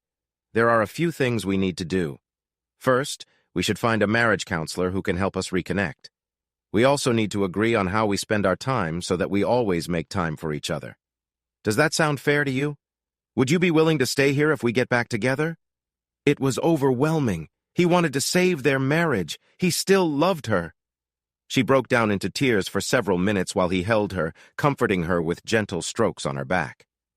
Eventually, she pulled herself together enough to respond. He waited, unsure if she grasped what he meant. He would never play second fiddle again. If she wanted to stay married, it had to be about their partnership. Truthfully, he didn't believe she could do it. She surprised him with her response. "I agree to most of it. I'm not attached to the house. It's nice, but without you, it feels empty. I know the commute will be tough at first, but if it helps our marriage..." I'll adapt. She sighed. I've lost my way, and I want to find my path back home. I need your guidance, and I think the counselor idea is excellent. Do you want to find one, or should I? We'll have to both agree before we make a choice. It took her a while to continue as she cried on his shoulder. Finally, she wiped her eyes. One of our first goals should be to restore our closeness. I know it's probably too soon to share a bed, but can I stay here tonight? I really need to wake up in the same space as you. Right now, you are my main focus. I still have to work, and since I made some mistakes, I need to put in a lot of effort. But I promise to be home at a reasonable time. If something happens that I can't avoid, I'll call immediately. I'm committed to putting in the effort to ensure this doesn't happen again. He believed her, conditionally. Once he moved past the hurt she caused, the old feelings began to return. Most of their adult lives were intertwined, and he realized he didn't want to lose that. He was serious about meeting with a counselor. They needed professional help. She was saying all the right things, and he was curious to see if she meant them. Okay, you can have the room Ari used for her naps. It has its own bathroom, and if you need something to sleep in, we'll find you a shirt. Agreed? She surprised him by shaking her head. No, I saw that nice tub in the master bathroom. I've been stressed lately, and I think a soak would help. Soon he heard her in the tub, softly singing. She had a lovely voice, and he tried to recall the last time he'd heard her sing. It must have been a long time ago. It was a sign she was feeling joyful. After about 40 minutes, she came out wearing a t-shirt that was a bit too small. She caught him looking and smiled, playfully flipping it as she walked past him. His eyes opened wide when he glanced at the clock. 2:30 a.m. There was enough moonlight for him to see her standing at the end of the bed. Bev? I couldn't sleep, knowing you were here but not in the same bed. Can I please sleep with you? I just want to cuddle and feel your arms around me. Please, Dave. He could have pushed her away, but instead he pulled back the covers. She slid in, and he felt her shiver. He wrapped his arms around her tightly. He felt her tears but said nothing. Soon after, he realized her breathing had leveled out and she was asleep. He lay awake for a while, thinking about their future before drifting off with a smile. Her eyes opened, and she momentarily wondered where she was. Then she felt his arms around her, and it all came back. She was in bed with her husband, and it seemed he was very happy about it. She gently pressed back against him, enjoying the moment. This continued for a few minutes until he stirred. She stopped, but when she felt his hand move, she responded. Just then the door burst open, and a little whirlwind bounded onto the bed. Mr. Dave, wake up! Marcia stood at the door with her hands over her mouth. I'm so sorry. I told her to stay downstairs, but as soon as I turned my back, she ran off. Dave chuckled, tickling Ari playfully. She giggled and squirmed, loving every bit of it. It's all right, Marcia. Now I have 2 lovely girls in my bed. Beverly noticed something was off with Marcia's expression. What's wrong, sweetie? Well, Gramps hasn't gone grocery shopping lately. I was going to ask if I could give some of your cereal to Ari. Marcia seemed really embarrassed, and Beverly felt for her. She doesn't just need cereal. She needs a proper breakfast. Give us a minute to get dressed, and we'll come down and make something, or take you out if there's not enough food. Is that okay? Marcia nodded silently and picked up a restless Ari. Come on, Ari. Let's get you some juice while Mr. Dave and Mrs. Beverly get ready.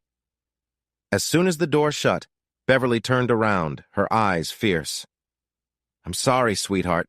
I had something else in mind, but that can wait. Seriously, what kind of person doesn't keep enough food for his children? Where's your robe? She grabbed it from the closet and left. Dave followed a bit later after using the restroom. When he entered the kitchen, all the cupboards were open, and Beverly looked displeased. He considered explaining that as a single guy, he didn't think much about keeping a stocked kitchen, but decided against it. Beverly was already outside, retrieving what Dave referred to as the bag. Once, at a work lunch, a vendor had spilled red wine all over her light blue dress. She had to excuse herself to change, so she started keeping a bag with spare outfits in her trunk. Choosing a casual dress, she quickly returned and urged Dave to hurry. They had kids to feed. After a fast shower and shave, Dave was ready by the door and couldn't help but admire how Beverly always dressed smartly and comfortably. They almost didn't head out for breakfast when Beverly discovered there was no car seat for Ari. But when Dave mentioned they were only half a mile from a great breakfast buffet, she decided to sit in the back with Ari for the ride. The kids ate quite a bit. Dave glanced at Beverly, knowing they both felt the same way about the children missing meals. Beverly's eyes showed her frustration, and when Ari asked if he was mad at her, Dave smiled, saying he was just a little because she had finished the last pancake. He quickly added that they could always get more. Beverly insisted that Dave pull into the mall's parking lot. They spent 2 hours there. First, she bought the best car seat they had and sent Dave to install it. By the time he returned, they were fully in shopping mode. Beverly ensured they each got 3 new outfits. While Ari was excited, Marcia appeared shy. Beverly gave her a gentle hug. "Please, let me do this. I never got to experience this with children of my own, and just once, I want to pretend it's a special day out." Ari grew bored soon after, so Dave took her for a walk while Beverly and Marcia finished shopping. Their last stop was the grocery store, where Ari rode in the cart as Dave pushed it. Beverly and Marcia discussed each item as if it were for a special meal. Ari excitedly placed snacks in the cart, and though Beverly considered putting some back, she couldn't resist Ari's pleading look. The drive home was quiet.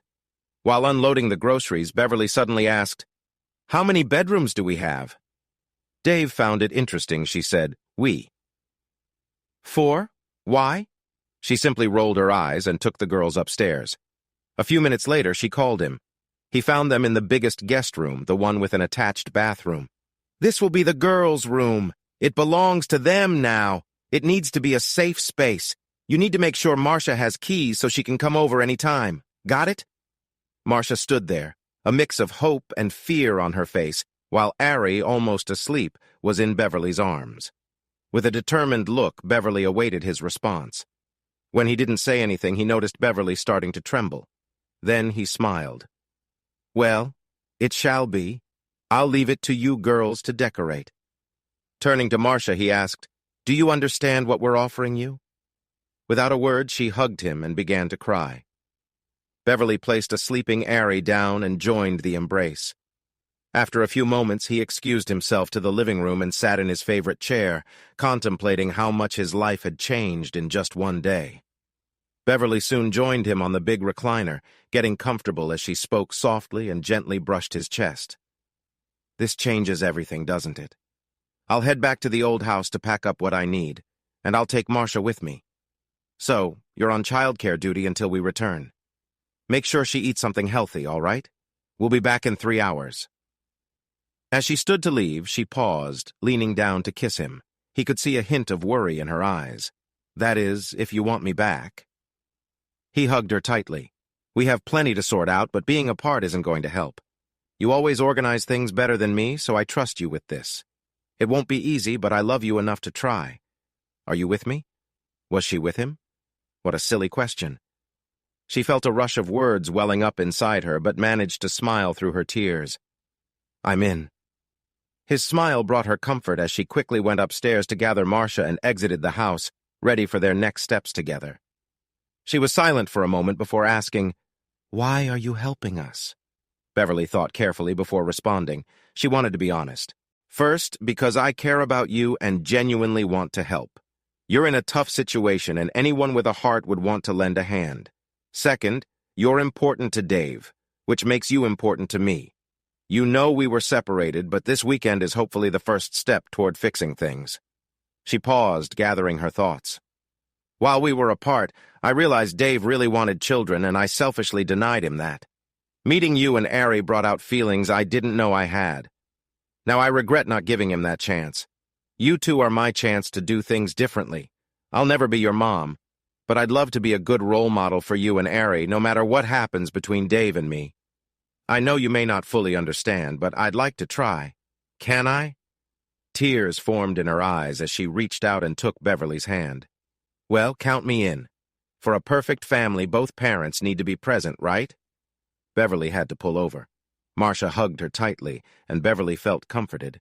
After regaining her composure, she kissed Marcia gently on the cheek. "Thank you." Hearing the word baby made Marcia sniffle, and they hugged again. Then Beverly shared something big.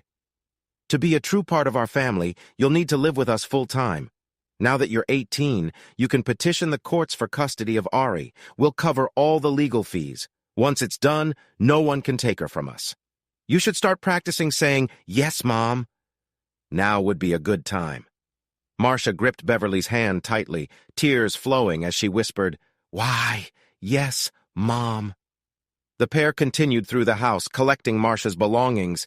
It took 4 trips to load everything into the car, filling the trunk and back seat. "You have a nice house," Marcia said, "but it doesn't feel like Dave's. His feels warmer, you know?" Beverly nodded. "You're right. I've lived in the cold long enough. That's why we're selling it. I plan to never spend another night there. I love being warm now." They returned with the car full. Dave came out holding Ari and asked Beverly why she hadn't taken the truck. She playfully tapped his arm. "Now you mention it? We'll use it next time. Think about what you want for dinner while we unpack." Later, Dave cooked a simple stir-fry using chicken, zucchini, carrots, peppers, onions, mushrooms, and Brussels sprouts. He served it over rice with a special touch, a side dish of chopped colorful tomatoes mixed with basil, olive oil, and vinegar. It looked great, and Ari, who loved tomatoes, nearly had a tantrum wanting only that. "Ari, do you want to grow up strong like your sister?" Beverly asked. Ari nodded. "Then you need to eat a variety of foods. You'll like this. It has things you already enjoy. Try a bite." Beverly offered her a small spoonful, and Ari's eyes lit up. "More!" Dave stepped in. "That's more, please. And remember to thank Beverly for helping you." Ari smiled at Beverly. "More, please." Beverly, beaming with pride, added some to her plate. Ari grabbed her hand and said, "Thank you." After dinner, Beverly helped Ari get cleaned up while Dave was sent to the living room. Ari returned in her pajamas and crawled into his lap. They watched a movie together, and Ari nearly made it through before falling asleep. Marcia returned from next door, saying, "Grandpa's gone and I locked the door." Dave's frustration was visible, but Beverly placed a calming hand on his shoulder. She smiled at Marcia. "Good thing we got you new pajamas. Go get ready for bed." Marcia came back in conservative pajamas, and Beverly noticed Dave's reaction. "Only one of them is still a little girl," she teased gently. By 10, everyone was in bed.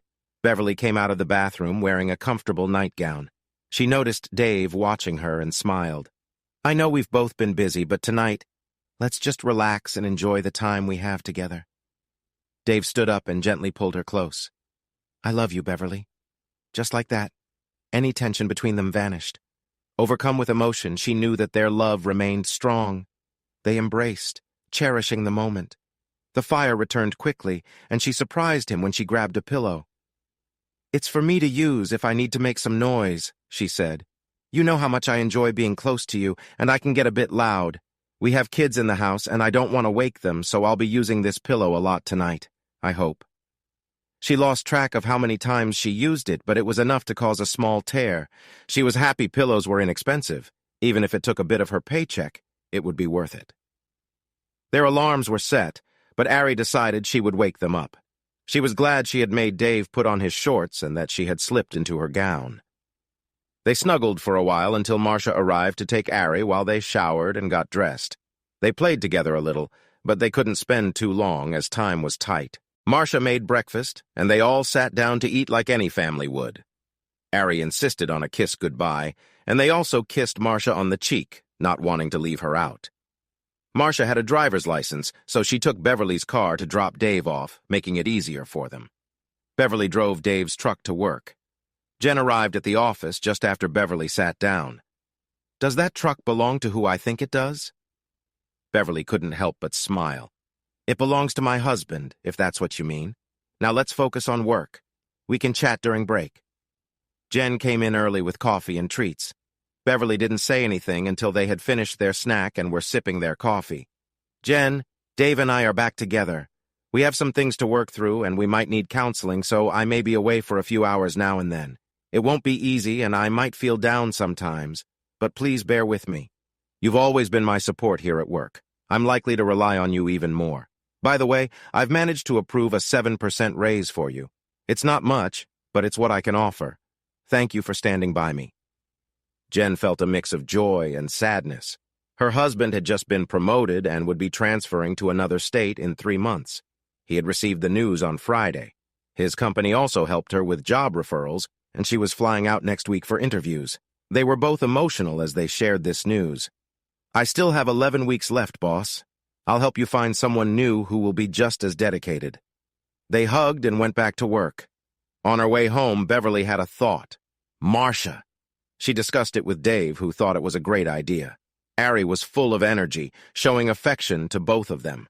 Beverly bathed her, read a story, and gently rocked her to sleep before handing her off to Marcia and getting cozy on the couch under Dave's arm. When Marcia came back downstairs, they motioned for her to join them. "Marcia, could you sit with us for a minute? We want to talk. First, why are you still here? We care about you both. You know that, right? You can share anything with us." They noticed how anxious she seemed all evening, and when they asked, she started to cry. "Grandpa kicked us out. When we didn't come home last night, he got really mad. I think he's drinking again. He told me I had to go, but Ari could stay for the money. I came right home and locked the doors. He won't let us have our things." "What am I supposed to do?" Beverly comforted her, pulling her close. They both reassured her until she calmed down. Later, as Beverly lay in bed, she felt happy knowing that Marcia had said she came home straight away. They discussed it once Marcia was feeling better. "First, you need to go to court and ask for custody as soon as possible. Tomorrow, if we can find you a lawyer. You'll give them this address as your home, but they'll want to know if you can support Ari. Right now, you're not working, so that may be a challenge. Have you had a job before?" Marcia sadly admitted she had worked at a few fast food places, but not for long. Dave smiled slightly, knowing Beverly already had a plan. "Well, the first thing we need to do is find you a job. Luckily, I have some openings at my company. You can start on Wednesday after filling out the paperwork." Marcia looked relieved and asked, "What will I be doing?" "I'll need a personal assistant in 3 months. You'll need a 2-year degree, so you'll have to take evening classes. If you fail or stop going, you'll lose your job, but I believe in you. Don't let us down." With that, Marcia stopped crying, and Beverly and Dave settled into bed. He kissed Beverly as soon as she was under the covers. "Not that I'm complaining, but what was that for?" "It's for what you're doing for Marcia and Ari. We'll have to figure out childcare for Ari. Luckily, Sol provides free daycare for his employees, so I'll enroll her tomorrow. She can ride with me. Should we arrange transportation for Marcia?" Beverly thought for a moment before responding. "What's happening here, Dave? We're back together, which I thought might not happen, and we're looking after 2 girls, which I never imagined we would do. Are we moving too fast? I don't want anything to come between us at this stage in our lives. Should we turn our backs on them, send them back to their grandfather and wish them well?" Her grip on him tightened. "Absolutely not. If something happens and we can't keep them, I will personally make sure they land somewhere safe. They're better off where they are right now than anywhere else we might think of. I'd like to keep them for as long as possible. Please, dear." "Oh, we're definitely going to keep them. Marcia's legally an adult, even if she doesn't always act like one. Ari is the one I'm worried about. She's 4, and if we keep her, she'll look to us as her caretakers. Are you okay with that?" She was quiet for a moment. 2 years ago, I would have run away from this. 3 months ago, I would have hesitated. But now, as long as you're part of the picture, I feel so happy about it. I have no idea how to do this, but I want to try." It slipped out before he thought. "We'll make it, sweetheart. We've both made mistakes before. You should have focused a bit more on us instead of being so fixated on work. I should have been firmer and reminded you that even if you were my boss, we were partners in life. Those are mistakes I won't make again. I plan to be more open about my feelings and more decisive in my actions to ensure it doesn't happen again. I still believe counseling is a good idea. After things settle with the kids, we need to look into that." He felt tears on his shoulder and wondered if he had said too much. He asked her, and she playfully hit his arm. "These aren't tears of sadness, they're tears of joy. I never thought I'd hear the term 'our kids' come from you, and I can't express how thrilled I am. They are the missing piece for me. We got so focused on our own lives that we forgot the joy of having children. Children make you prioritize. It's no longer just about you, it's about them. I want to experience that joy so much. Now let's go to sleep. Tomorrow, I want to help our daughter prepare for the business world, and you can make sure she learns the right lessons. We need to sign her up for daycare. I can't wait to see Saul's reaction when you bring Ari tomorrow. We need to call out tomorrow, Bev, at least for half a day. I'm sure Marcia needs some new clothes, especially since her grandfather didn't let her back inside her house, and Ari needs clothes too. I need to speak to Saul about daycare because technically, Ari isn't ours. Plus, we need to find her a lawyer for custody. We need to act on that quickly. Tomorrow, I'll see her grandfather and try to get him on board with our plan. It'll simplify the transfer of custody. Agreed, she said in her business tone. And you were right about transportation. She'll need a car to get to school. We can figure that out in a couple of months once she's settled into her job. What kind should we get her? Let's wait 2 months for her input. No flashy cars, nothing too expensive. A starter car should be something safe and easy for her. We just need to make sure it's reliable. That's your area of expertise, dear. You can manage that. Now we need to sleep. A lot to do tomorrow. They woke with smiles and a plan thanks to their little alarm clock. Beverly realized they had to be mindful of privacy. She giggled at the thought. Marcia was unsure about the changes ahead while Ari was blissfully unaware. Beverly hurried them into the car for a trip to the mall. She showed Marcia the types of clothes she would need for a professional look, and Marcia made some good choices. Then Beverly encouraged her to pick out some casual clothes. Marcia selected a few skirts and several well-fitting jeans. Beverly also reminded her to choose some basic tees and a couple of more stylish tops, then urged her to find appropriate underwear for her new outfits. Next, she focused on Ari. Ari was amazed by everything, and soon she was giggling as Beverly helped her try on several outfits, including some lovely dresses. Ari was hesitant about the shoe store until Beverly pointed out some pink sneakers, which made her excited. Dave met them for lunch and feigned interest in their shopping stories, eventually realizing that he'd have to experience their choices one outfit at a time. After lunch, he switched the car seat to his truck and waved as he and Ari drove off. Jen was surprised when Beverly arrived with someone so young. She was even more surprised by Beverly's request. See if she's trainable, and if she has any business skills at all. I need total honesty after you work with her for a few days. If she's capable, she'll take your place. If not, we'll find her another role. Who is this girl to you? Beverly blushed as she explained. Jen laughed. I wish I could see her. Does she call you Mom? Not yet. I hope to hear that one day. Beverly showed her pictures of Ari, most of which featured Dave holding her. I'm afraid she'll be a daddy's girl. I can accept that as long as I get to stay close as well. Jen nearly fell over with laughter. Really? A teenager as pretty as she is? Just wait until she brings home a boy you don't approve of. Better prepare for some sleepless nights ahead. Beverly hadn't considered that possibility. She wondered if Dave still had that old double-barreled shotgun he'd received from his grandfather, and if it still worked. Marcia felt a bit overwhelmed by everything and followed Jen around like a little sister. They took her to Human Resources to get her paperwork started. She started at the lowest salary level, $22,000 a year, which felt like a lot to her. Beverly smiled and said, Just wait until you start paying your own bills. It won't feel so big then.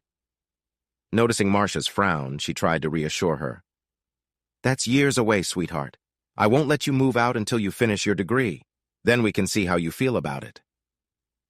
On the way home, Marcia was quiet. Beverly asked how her day went.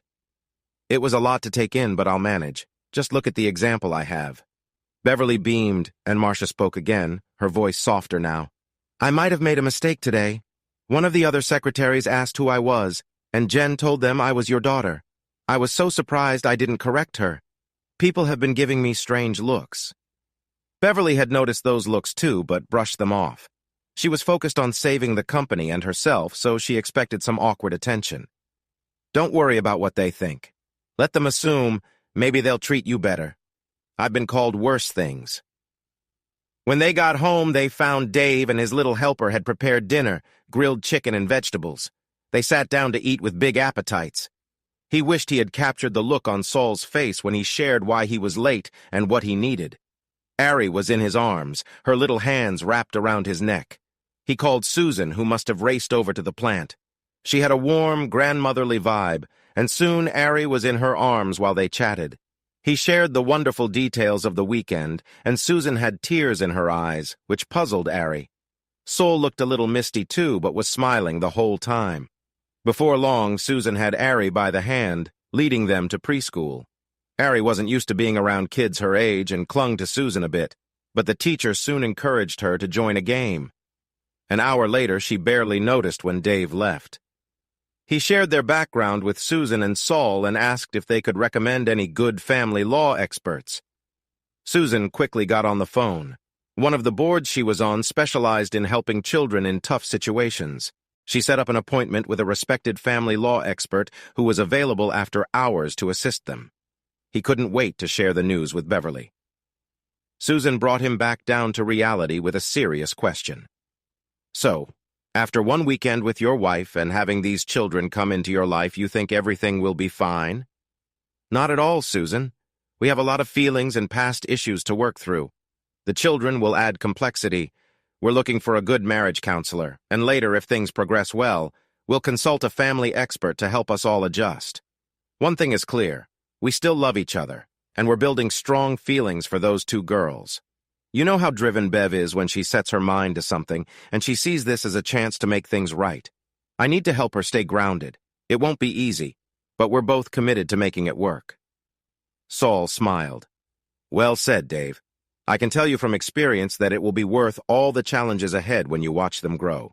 Stay focused, and the rewards will be greater than you expect. Now get to work. You have a family to support. Dave worked for a few hours, admitting to himself that he wasn't very effective. When he picked Ari up, she jumped into his arms, excitedly telling him about her day and the friends she had made. The director of the facility smiled at him. Get ready for this. She's very bright, and it might be beneficial to have her tested in a few years. We might need to keep her engaged. Here's a list of supplies you'll need. If you have questions, have her mother call us, and we can help you both understand what's expected. Have a good evening. Bye, Ari. The woman ruffled Ari's hair as she walked away, humming happily. He settled Ari into her seat and asked what she wanted for dinner. Chicken, she said. He got a few toys that Beverly had picked up and set them up where he could see her while he grilled. He noticed her special affection for a stuffed dog and wondered how she would feel about having a real pet. Her birthday was coming up. When the older girls returned home, Ari ran to them with laughter. Beverly scooped her up, placing her on her hip as if she had always done it. Ari excitedly tried to tell them about her time at school with friends and a teacher named Miss Rose. Dave kissed Beverly, and Marcia looked a bit lost, so he gave her a gentle kiss on the cheek. Get changed, girls. Ari and I made dinner, and it's almost ready. Ari followed them into the house, singing and laughing as she tried to hold both their hands. 10 minutes later, they came back, all changed into comfortable clothes.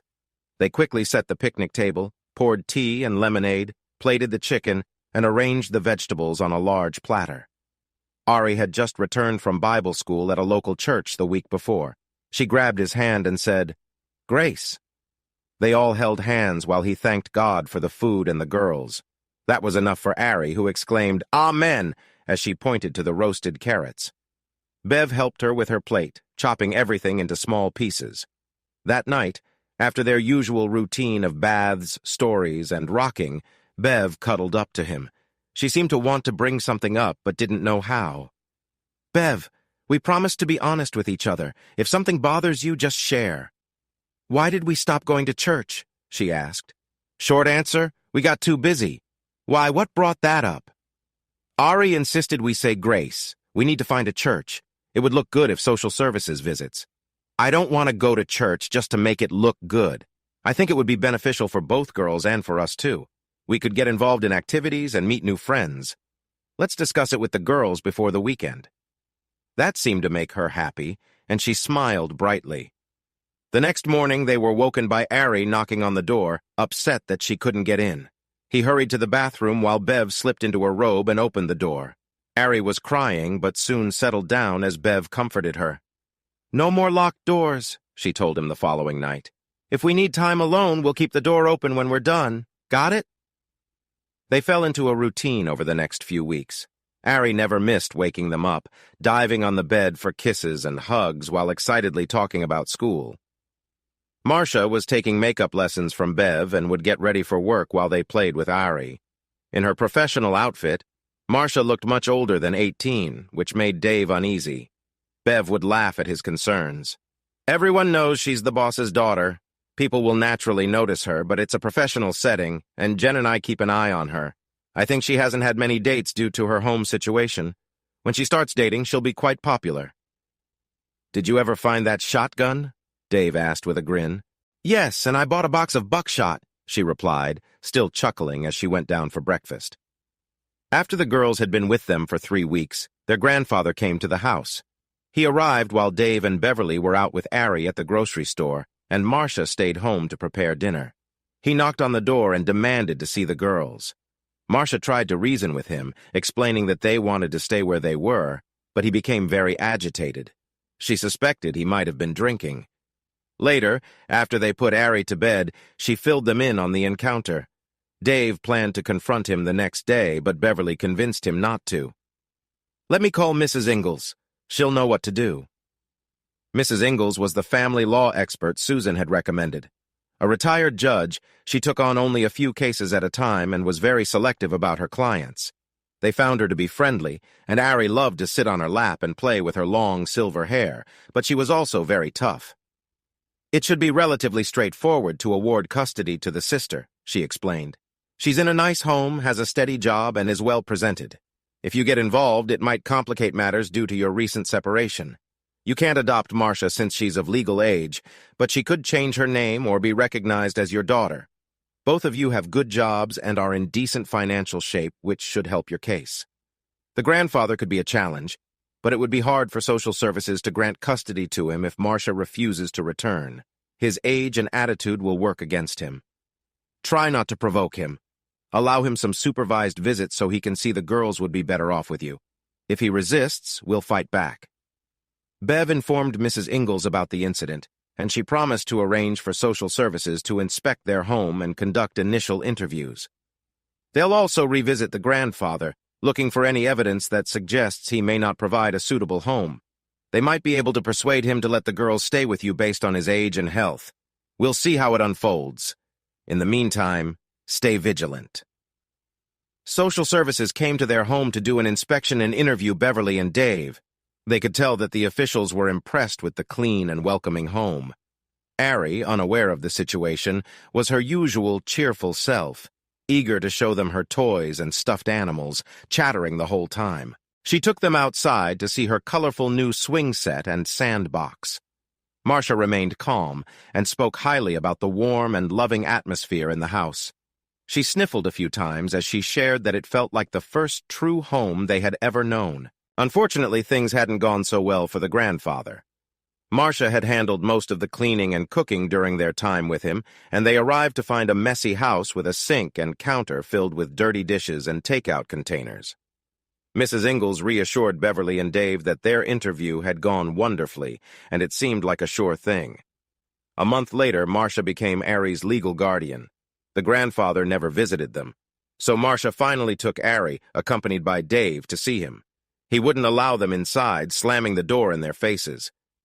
Ari looked sad for a moment before brightening up and asking them to snuggle in the large hammock Dave had found. It could hold Beverly, Ari, Dave, and Marcia comfortably. They laughed at how they had to lie down together.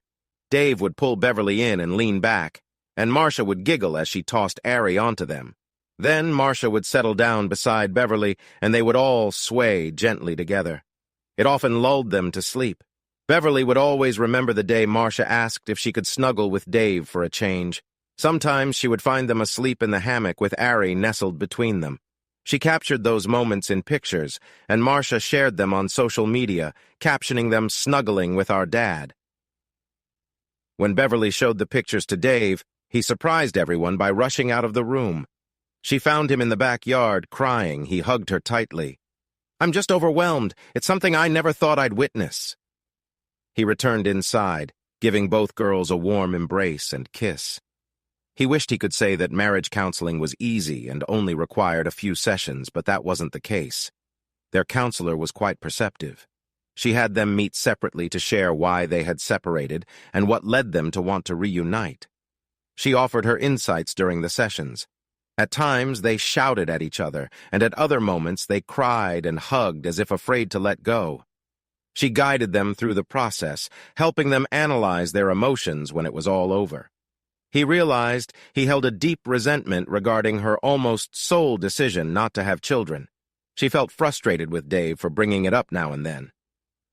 Ultimately, they learned many things. The main takeaway was how they had lost sight of their marriage while focusing on their careers.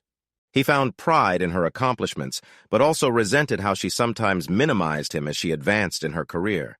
She felt that while he was a talented salesperson, he lacked the ambition to reach the top. He chuckled at that, saying, "If we were both like you, our marriage would have ended long ago." That made her cry, but once she calmed down, she understood his point.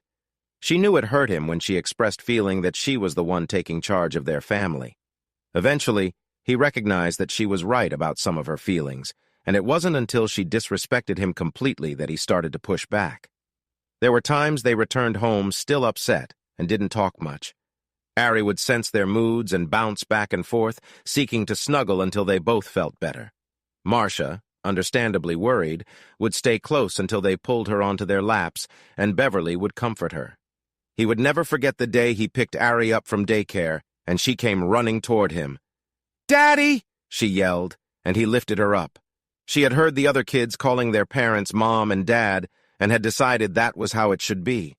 After collecting himself, he explained that if he was Daddy, then Beverly was Mommy. She understood and jumped down, running to Beverly with a handmade dinosaur covered in little red puffs. "Mommy, look what I made for you!" Dave thought Beverly might faint. Then the tears flowed. Marcia and Dave watched for a moment before she said to him, "Well done, Dad." That brought tears to his eyes, too. The dinosaur was proudly displayed in a shadow box in Beverly's office until her retirement. She stood in the hallway of their home, waiting. Marcia stood beside her, holding her hand. Almost 2 years had passed since Dave and Beverly began their journey back to one another. This was the final step. As the music began, Marcia held the door open for her. Beverly reminisced about their earlier conversation. "Thank you, Mom.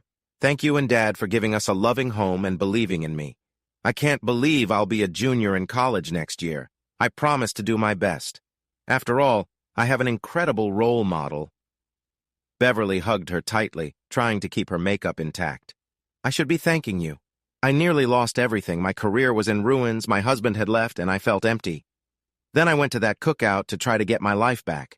I not only got my husband back, but gained a family too. Have I told you how much I love you and Ari and how proud I am of you?" Marcia laughed. "You say it every day. It'll take me another 30 or 40 years to get tired of hearing it. Now fix your face. It's almost time." Beverly walked through the door to cheers and applause from their friends. The reverend of the Episcopalian church they had been attending for the past 14 months stood at the altar, smiling. Their friends from their age group were there as well. Jen had even flown in with her husband and their young son. Sol stood next to Dave, while Susan, dressed similarly to Marcia and Ariana, took her place on the other side of Marcia.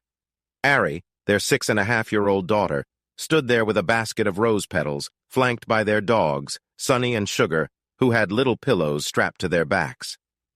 They paused for a moment, taking in the beautiful scene before Dave began to walk down the red carpet, with Ari spreading rose petals ahead of him. The dogs followed closely behind. They joined hands in front of the Reverend and repeated their vows. Ari surprised everyone by handing a ring to Dave. He had taken it to the jeweler for cleaning, and it was now topped with a sparkling new band. She smiled as he placed it on her finger, glancing at the ring the girls had given her for her last birthday, its 2 stones shining softly in the evening light. A tear rolled down her cheek as the Reverend asked who was giving her away, and Sol proudly replied, "Their daughters do." It was one of the most important days for Dave. The first was marrying Beverly the first time, and the second was when Ari's adoption papers were signed, allowing her to take their last name. Marcia was emotional when he told her she would adopt their name as well, just by filing the paperwork to complete their family. He smiled as he put the exquisite ring on her finger. It represented their past and signified a fresh start. He was already thinking about the gift he would give her for their 30th anniversary. After exchanging vows and sharing a kiss, she called for everyone's attention. "Thank you all for coming, both old friends and new. there's one more thing to celebrate tonight." She took both of his hands and said the words he never expected to hear. "Honey, I went to the doctor's yesterday. It was to confirm something I felt in my heart. I'm expecting a baby, 8 weeks along. I don't know how it happened, but I see it as a wonderful gift. Oh, and it's a girl." Everyone started clapping and cheering in joy, and Dave unexpectedly fainted.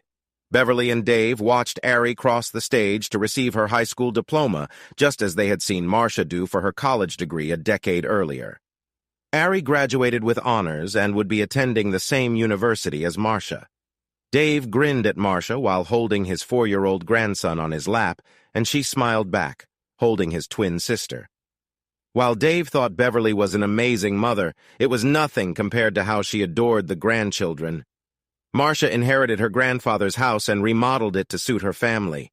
This made it easy for them to see the grandkids, as there was a path connecting their backyards. Dave even divided 2 acres to build Ari a house when the time was right. He also bought a nearby lot for the lively little girl squirming between Beverly and him. Haley seemed to have endless energy, always on the move. The only one who could calm her was Ari, who had been following her big sister around since she could walk. The thought of Haley growing up filled him with concern. Beverly retired at 50, making a graceful exit from her corporate career. She had saved the company and negotiated a successful merger with a South Korean firm. Everyone saw it as a win-win, and she earned a reputation for her remarkable business skills. When the chairman visited to oversee the merger, he tried to convince her to take on a new assignment. They spoke in her office, where he admired portraits of colorful dragons and dinosaurs. "I'm sorry, but I want to fully enjoy this new chapter of my life. My youngest just turned 11, my middle daughter is heading to college, and my oldest. Well, you know." He smiled knowingly. "We might have missed our chance with that one. I can hardly believe she chose to work for the Koreans. Make sure she knows she's always welcome back if things don't work out." "I'll let her know, but it's unlikely. Jen enjoys her new role, and Marcia is thriving with the company. It's a bit embarrassing when they highlight her as an example of their diverse hiring, but she has proven herself and is well respected. The owner even has his granddaughter assisting her to learn from the best." They shared a laugh. "I had to try. Best of luck, Beverly. Don't forget to share pictures of the grandkids. Consider the consulting position we discussed. You could work on projects that interest you for as long as you want. I'd hate for all my efforts in training you to go to waste." "I promise I will think about it, and you can reach out any time for my thoughts. Thank you for being so supportive. It means a lot." He appeared slightly bashful. "You were worth it. Goodbye, Beverly." She hugged him tightly, touched and grateful as tears fell onto his jacket. He patted her affectionately before she let him go. After some time, she knew she would consult for them on a part-time basis. As long as it was short-term and didn't require long absences, she was on board. She was quite skilled in her work and thought the timing would be right when the youngest grandchild started school. Dave looked at Haley as she fidgeted. "Calm down, HH," which stood for Hurricane Haley. "It's almost over." As she smiled at Dave, he recalled the moment he learned she was joining the family. Bev and Dave had decided to renew their vows after their counseling and court appearances to adopt their girls, celebrating the revival of their marriage and the completion of their family. He was already feeling overwhelmed when she dropped the surprise on him. She was expecting a baby at 38. She said she wasn't sure how it happened, but thought it might have been something to do with her cold medicine. At times, she avoided his gaze, and he sensed it was intentional. If she had just asked him, he would have been thrilled, but he worried she might be afraid he'd say no. When he understood her news, he fainted. When he came to, he found his head in her lap, and she was panicking, crying, and apologizing. He decided the best way to comfort her was to kiss her, a moment that felt like it lasted forever. After that, she knew he was happy. Though he worried constantly, Bev managed her pregnancy with ease and continued to work until he insisted she stop 3 weeks before the baby's due date. When Haley finally arrived, he was there with Beverly. He felt lucky to present their newest daughter to her, marveling as the tiny baby wrapped her little fingers around one of his. It touched his heart in a way that would stay with him forever. He recorded the look on Bev's face when she first saw their daughter, and whenever he felt down or stressed, he would watch it, feeling better each time. Marcia was busy with Ari and was waiting alongside Saul and Susan, their grandparents. They had welcomed them into their family so seamlessly that many thought they were theirs by blood. When they entered the room to hold the baby, there were enough tears to fill a bathtub, but everyone was happy. As time went on, the bond between Ari and Haley grew strong. Ari, so small when she first came to them, thought she was part of their family. When she learned the truth, she was heartbroken, but Bev comforted her, saying, "You may not be family by blood, but you're family by love. We chose to love you. From the moment I saw you playing with my necklace, I knew you were ours. You are our daughter, and nothing will change that. Always remember that." He continued working for a few more years after Beverly retired before he decided to follow her lead. Saul's daughter was struggling, and he didn't like the path she seemed to be taking. Saul's passing affected her deeply, leaving her feeling lost for a while. She began to heal when Bev reached out and prompted her to reconnect with life, sharing their own story. "When was the last time you surprised your husband with a nice evening together? You have to remember, this place isn't worth losing what's important. Saul wouldn't want this for you. He balanced work and family beautifully. You can too." Her words must have inspired her because she brought in enough help and delegated responsibilities to ease her workload. When she felt ready, she surprised her husband with a second honeymoon in a tropical location. They enjoyed their time together daily, and she surprised him even more by saying she had stopped using birth control while planning for their trip and hoped for a baby. Their first son was born almost 9 months later. Once Beverly and Dave had more free time, they started checking off items on their bucket list, things they had always wanted to do. They bought a motorized RV and spent summers exploring the U.S., often bringing a grandchild or two along for the adventure. Sometimes Haley joined them, but she preferred to stay with her older sisters. They took everyone by surprise by spending a month on the island of Crete, a destination Bev had long wanted to visit. After returning home for a month, they traveled to Portugal, then Spain, Italy, and France. Ultimately, they decided Crete was their favorite, purchasing a lovely 4-bedroom house on 10 acres, complete with grapevines, citrus trees, and even a few olive trees. They enjoyed half the year there, with Marcia visiting for her 2-week vacation with her family, and Ari staying for a month with friends after college graduation. Haley, too, began talking about using the house for her and her friends after she graduated high school. Dave wasn't too enthusiastic about that idea. Bev picked up some local phrases, and one of her favorites meant, "Let's jump into the pool and have some fun." At 56, Beverly still looked great in a bikini when she chose to wear one. Hey listeners, if you enjoyed watching this video and want to stay updated with our latest content, don't forget to hit that subscribe button and turn on notifications. You won't want to miss out on what's coming next. Thanks for watching, and see you in the next video with Queen Cheating Tales.